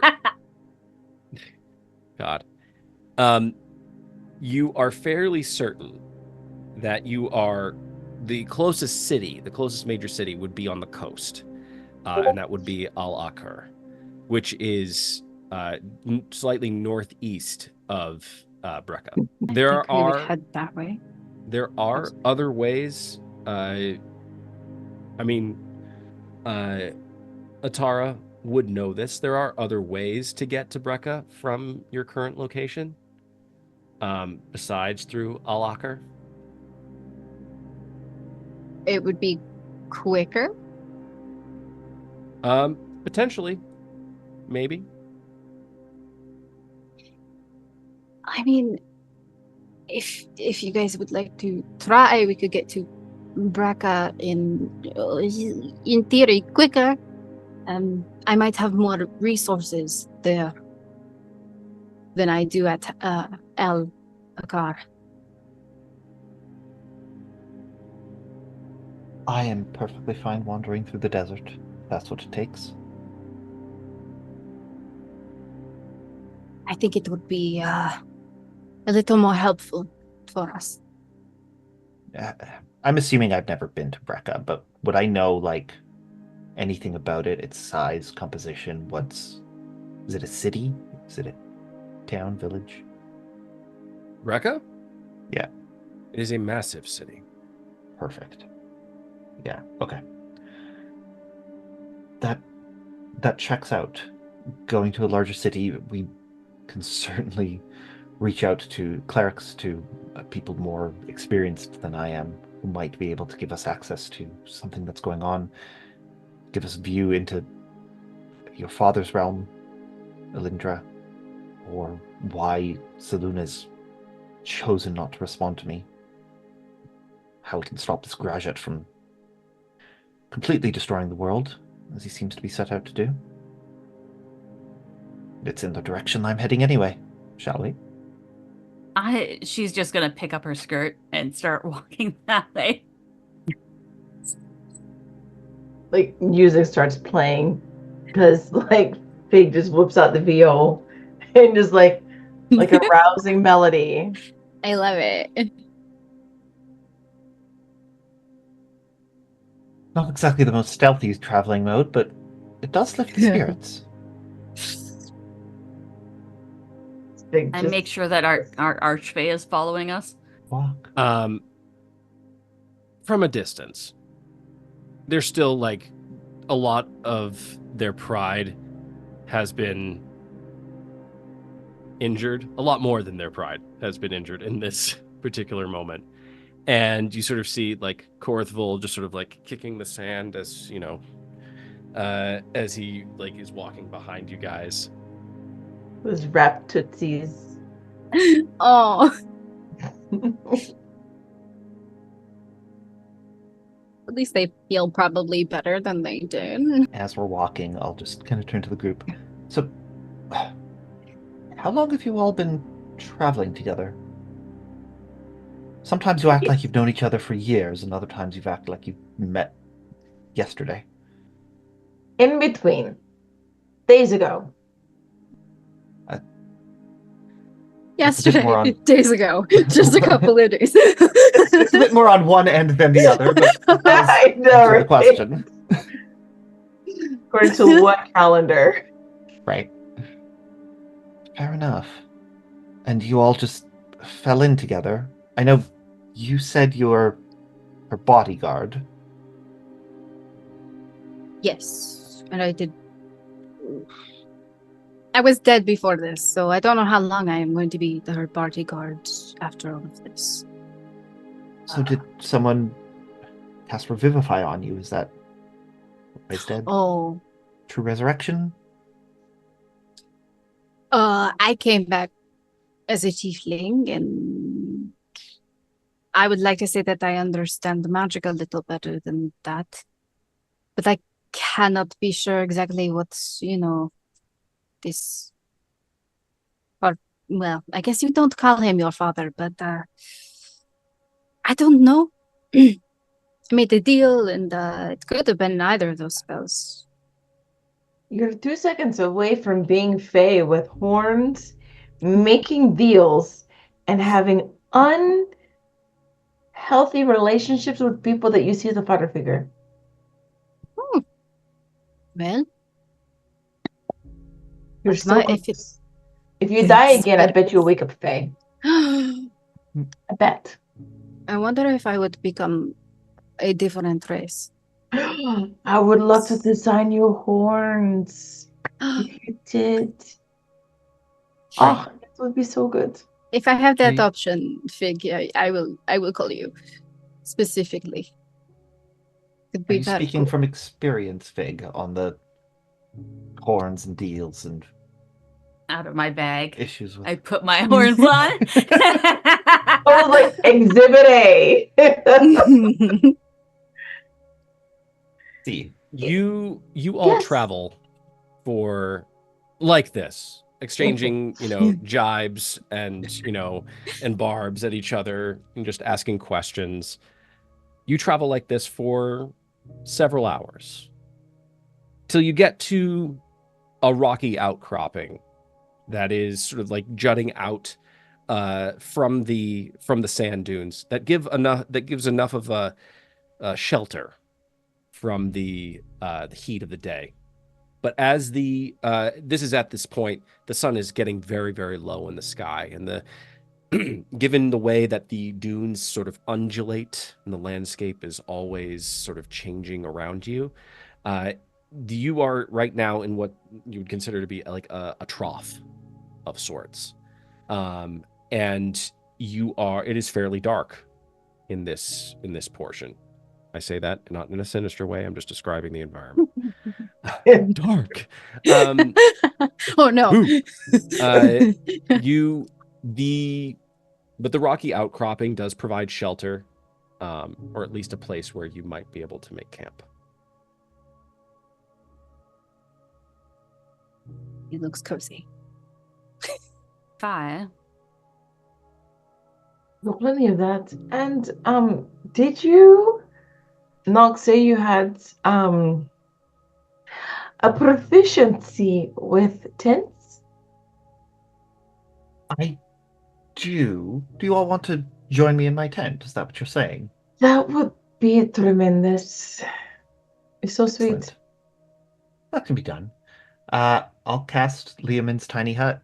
Oh, that's not a tent. It's kind of tent. I was like, how are you Airbnb. doing it in How a long tent? does that I was normal- picturing like a tent. It's 8 How hours. long does that normally take? 10 minutes? No. 1 minute to cast. 1 minute. Okay. It's a ritual, so if I take 10 minutes, I can do it as a ritual. But if we're sleeping, I'll just cast it regularly. Okay. You cast the spell. This opaque, which takes on the coloring of the sand and the rocky outcropping, that any passerby who is not like paying attention would probably completely ignore it out of hand, or not even see it. You all enter this unfurnished hut. Except for the archfey who's like just pressing his face up against it. Very much so. That is so Meg! true. He's not allowed in. He's just sort of sitting there outside, No. just sort of with his back. He ends up like just sort of peering in, trying to peer in, and then he just sort of sits down outside of it, just being like. Feel bad. Once night falls, though, that is when the interior decoration of the hut begins to become apparent. And what you see, it's almost like a star cartographer's map of the night sky. Oh, awesome. And it is at that point that you see the faintest of a fiery arc that is being traced along the ceiling of this hut. And you can see it moving ever so slightly across the night sky. Nox. What is that? A star. The one that I've been following. Why does it look like that? Because it's moving through. When I close my eyes, I still see it. It's so bright. Why is it doing that? I truly don't know.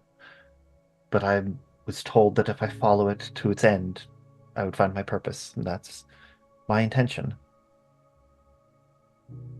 Do you have, like, fire or heat resistance?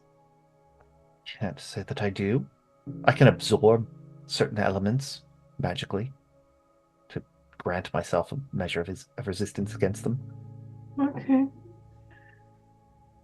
Maybe good to know in the future. All right. Good night.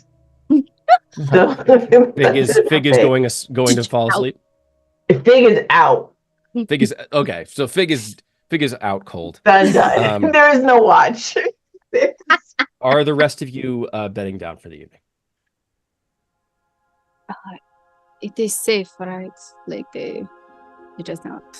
Nothing can get in without by allowing it. Oh, thank the gods. Atara will just like flop down and like pull out, like barely pull out her bedroll before she like ends up just kind of holding on to it. And Nox will. He's going to look at the actual night sky and not the imitation of it that he's created on the inside of his tiny hut, just to kind of gauge the path of the star and see if it's still there to begin with. And it is. Gauge it is. Okay. Sketch completely different. Yeah. Then he makes a little notch in the hilt of his sword, which you'll see is like a pattern of stars on it, just to show that it's moved a little bit. And then puts it away and he'll bed down. I'm still thinking about Fig etch-a-sketching. Yeah, I trance. Okay. Which, by the way, Nox, is her trancing is Yeah. Just very quietly. Just voguing. Yeah. Just voguing. In the corner. Just give her some like room space to vogue, and she's good. I just realized I trance too. That's amazing. I glow a little bit as I trance, just like a little pulse, like a nightlight. Very well. You're just like Glow sticks Mhm. is what I'm hearing. I'm the glow sticks to Elindra's electric circus. All I know is the Archfey every now and then probably just sees the smallest glow and is like, well, fine, have fun without me. It just sounds like Butters from South Park. You don't want to have me anyway. You want to keep me outside the stupid tent. I don't want to be in there. Probably a bunch of bullshit. Anyway, what does Atara do? I would say that she sleeps for a little while and then is kind of like suddenly woken up by what she thought was like a nightmare. There's probably like memories kind of slowly like not returning because she's already got them, but like expanding because, you know, like she got it all back. But like when you sit and think about something that's happened, you get like a little bit different of a perspective. So she's just like startled awake by all the information. And she's now cannot go back to sleep. She's now awake. Where are the other two? Are they still like trancing? Yeah, they are still. Amazing, amazing. I think she would like step outside the tiny hut and kind of scope out the area a little bit and try and take some several deep breaths of what is like super cold air now, right? Like the desert gets incredibly cold at night. Yeah. So she's quite literally trying to cool down a little bit. Tara, I need you to give me a perception check. I'm not good at those. Weirdest thing happens, I just slap you on the butt out of nowhere. Mid-trance. Guidance. I did get Guidance. I did get a 17 on the die, so I got a 21. 21. Okay. Tara, you step out of this tent, hut,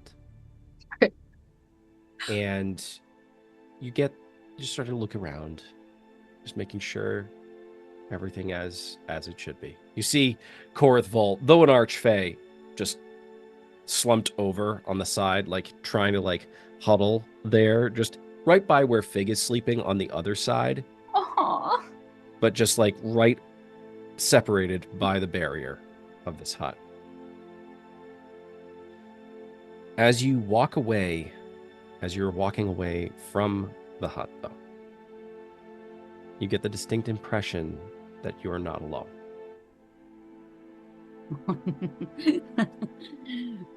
From what direction? I spin From around. directly in front of you, actually. Oh, okay. You see atop one of the dunes directly about 30 feet away from you, approaching you. All right. You see a slendered, short-haired woman dressed in a short white satin gold-trimmed tunic, high brown leather boots. Her head is adorned with a delicate silver coronet that glistens in the light. She What's a appears coronet? to be almost slightly tomboyish in her appearance, but with still appearing though to be a graceful maiden, and a regal face with blue-black eyes. She will slowly, approach this figure. Does she recognize who this is? Is she feeling a sense of bad vibes, or is You it do not chill? get the sense that there's any ill intent. In fact, you feel quite the opposite. You feel warmth. You feel familiar. As they get closer, as they get closer, it isn't your mother,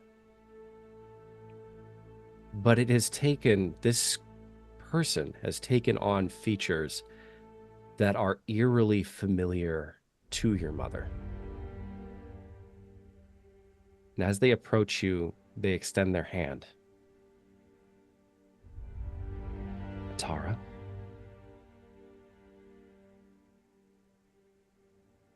Do I she's saying this as she's reaching out at the same time.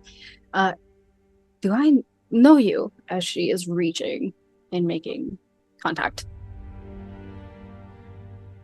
Remind me what your actual name is. Miss A. She takes your hand, and then she reaches for your other hand. She holds your hands just very, very tenderly in hers. And there suddenly is a silver glow about her. Miss A.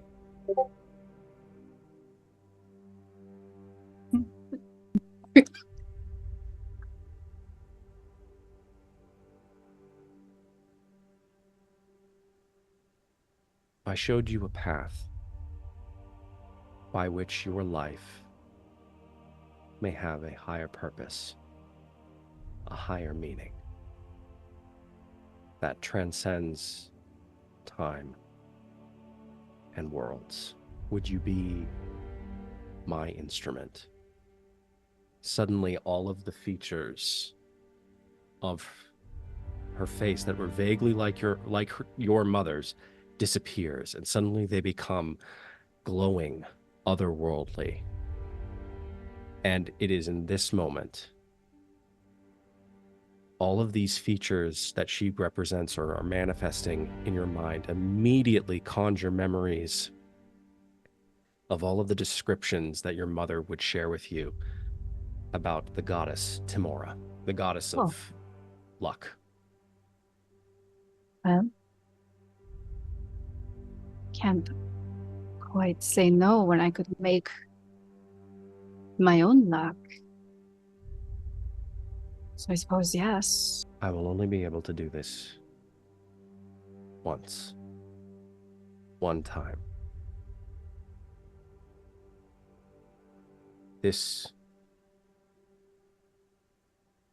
is my guarantee that your life will find greater meaning and greater purpose where you shall go next. And with that, you feel this surge of power suddenly enter your body from her.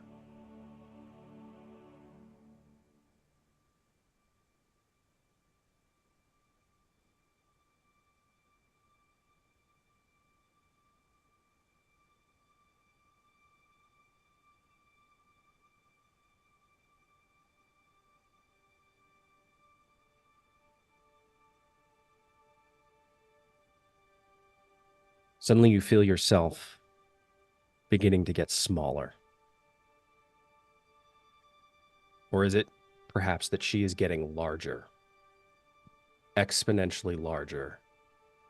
And you suddenly realize that she is no longer holding your hands, but you are in effect in the palm of her hand.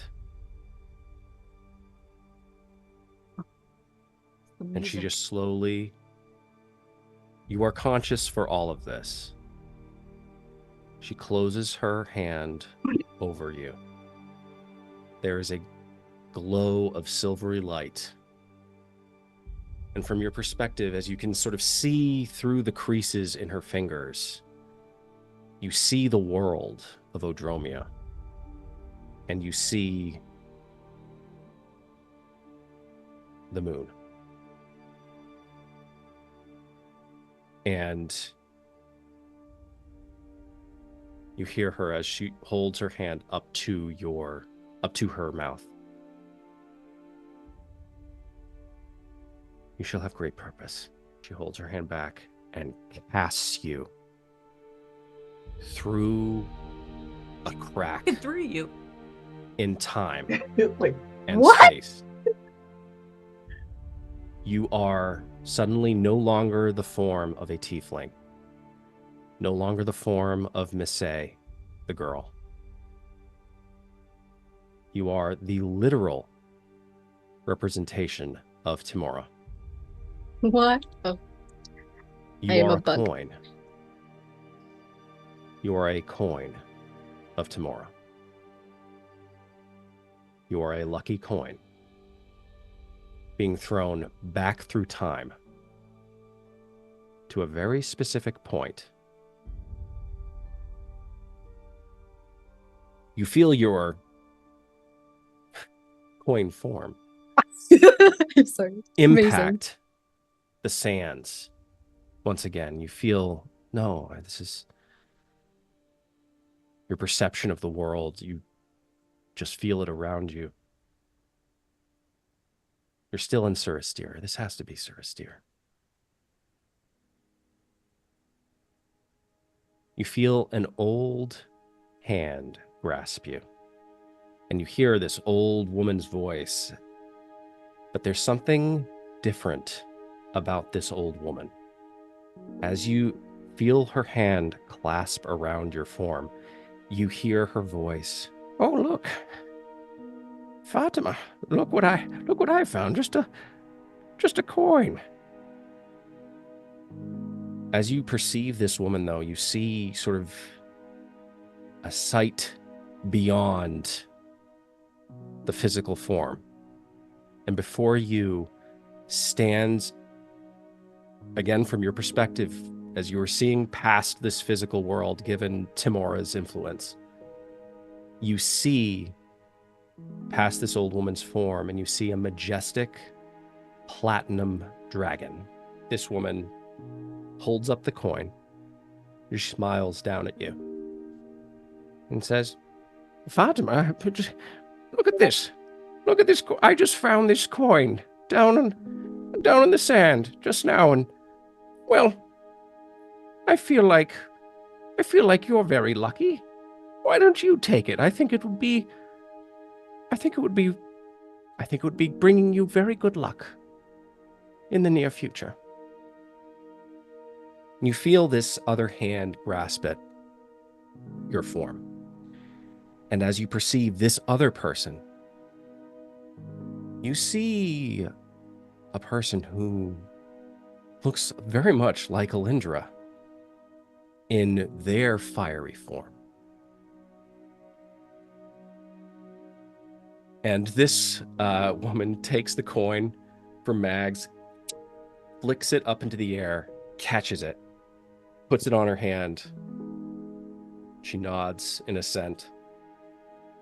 Definitely lucky.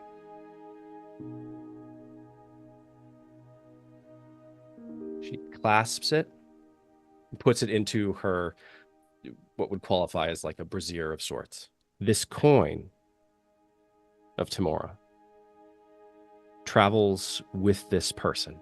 You see many things, Miss A. You see them traverse a great ocean after witnessing them accomplish marvels of music and dance, the sights of which you've never seen before. You see them land at a small fishing village that you find out is called Squall's End. Mm-hmm. They fight a great battle there, alongside heroic figures. She then traverses the land in a skyship, something you didn't even know existed, traveling to the far-flung reaches of the dwarven kingdom of Thondarul, where you see them with the other heroes in their companionship. They liberate it. You see them following this liberation, following this kingdom renewal. You see them travel, finally reaching a destination that you have wanted to go for so long. The great city of Brekka. It is there that they also, once again, do many great feats. Not the least of which is traveling to an alternate version of that city, where they take you in the form of a coin and hand it to a blue-furred bugbear with crackling lightning coursing through their arms and body as they stand in the doorposts separating two worlds. And in that moment, Fatima Lux calls upon the power of the coin. And you give that bugbear the ability to get through, or get everyone through to the other side, to where they should be, to home.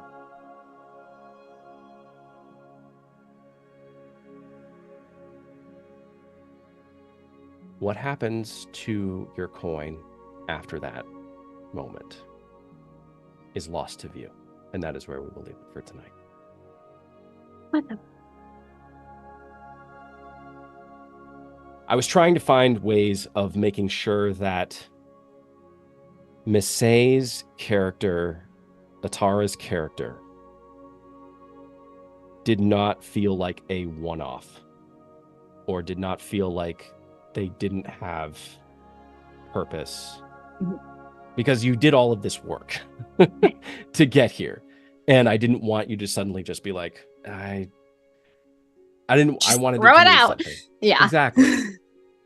And so you have a place. And who's to say that you don't come back at some point if things get slightly less crazy, or if things get more manageable? I definitely feel free to come back. We would love to have you back here. 100%. I've enjoyed it. But this is, in a sense, a goodbye for now. Thank you all for watching. Please tune in next time to see what happens as new heroes arrive, and I don't want to say old heroes, but heroes find new purpose. We love you. Hope you have a good rest of your week, and may you roll nothing but nat 20s. Good night, all.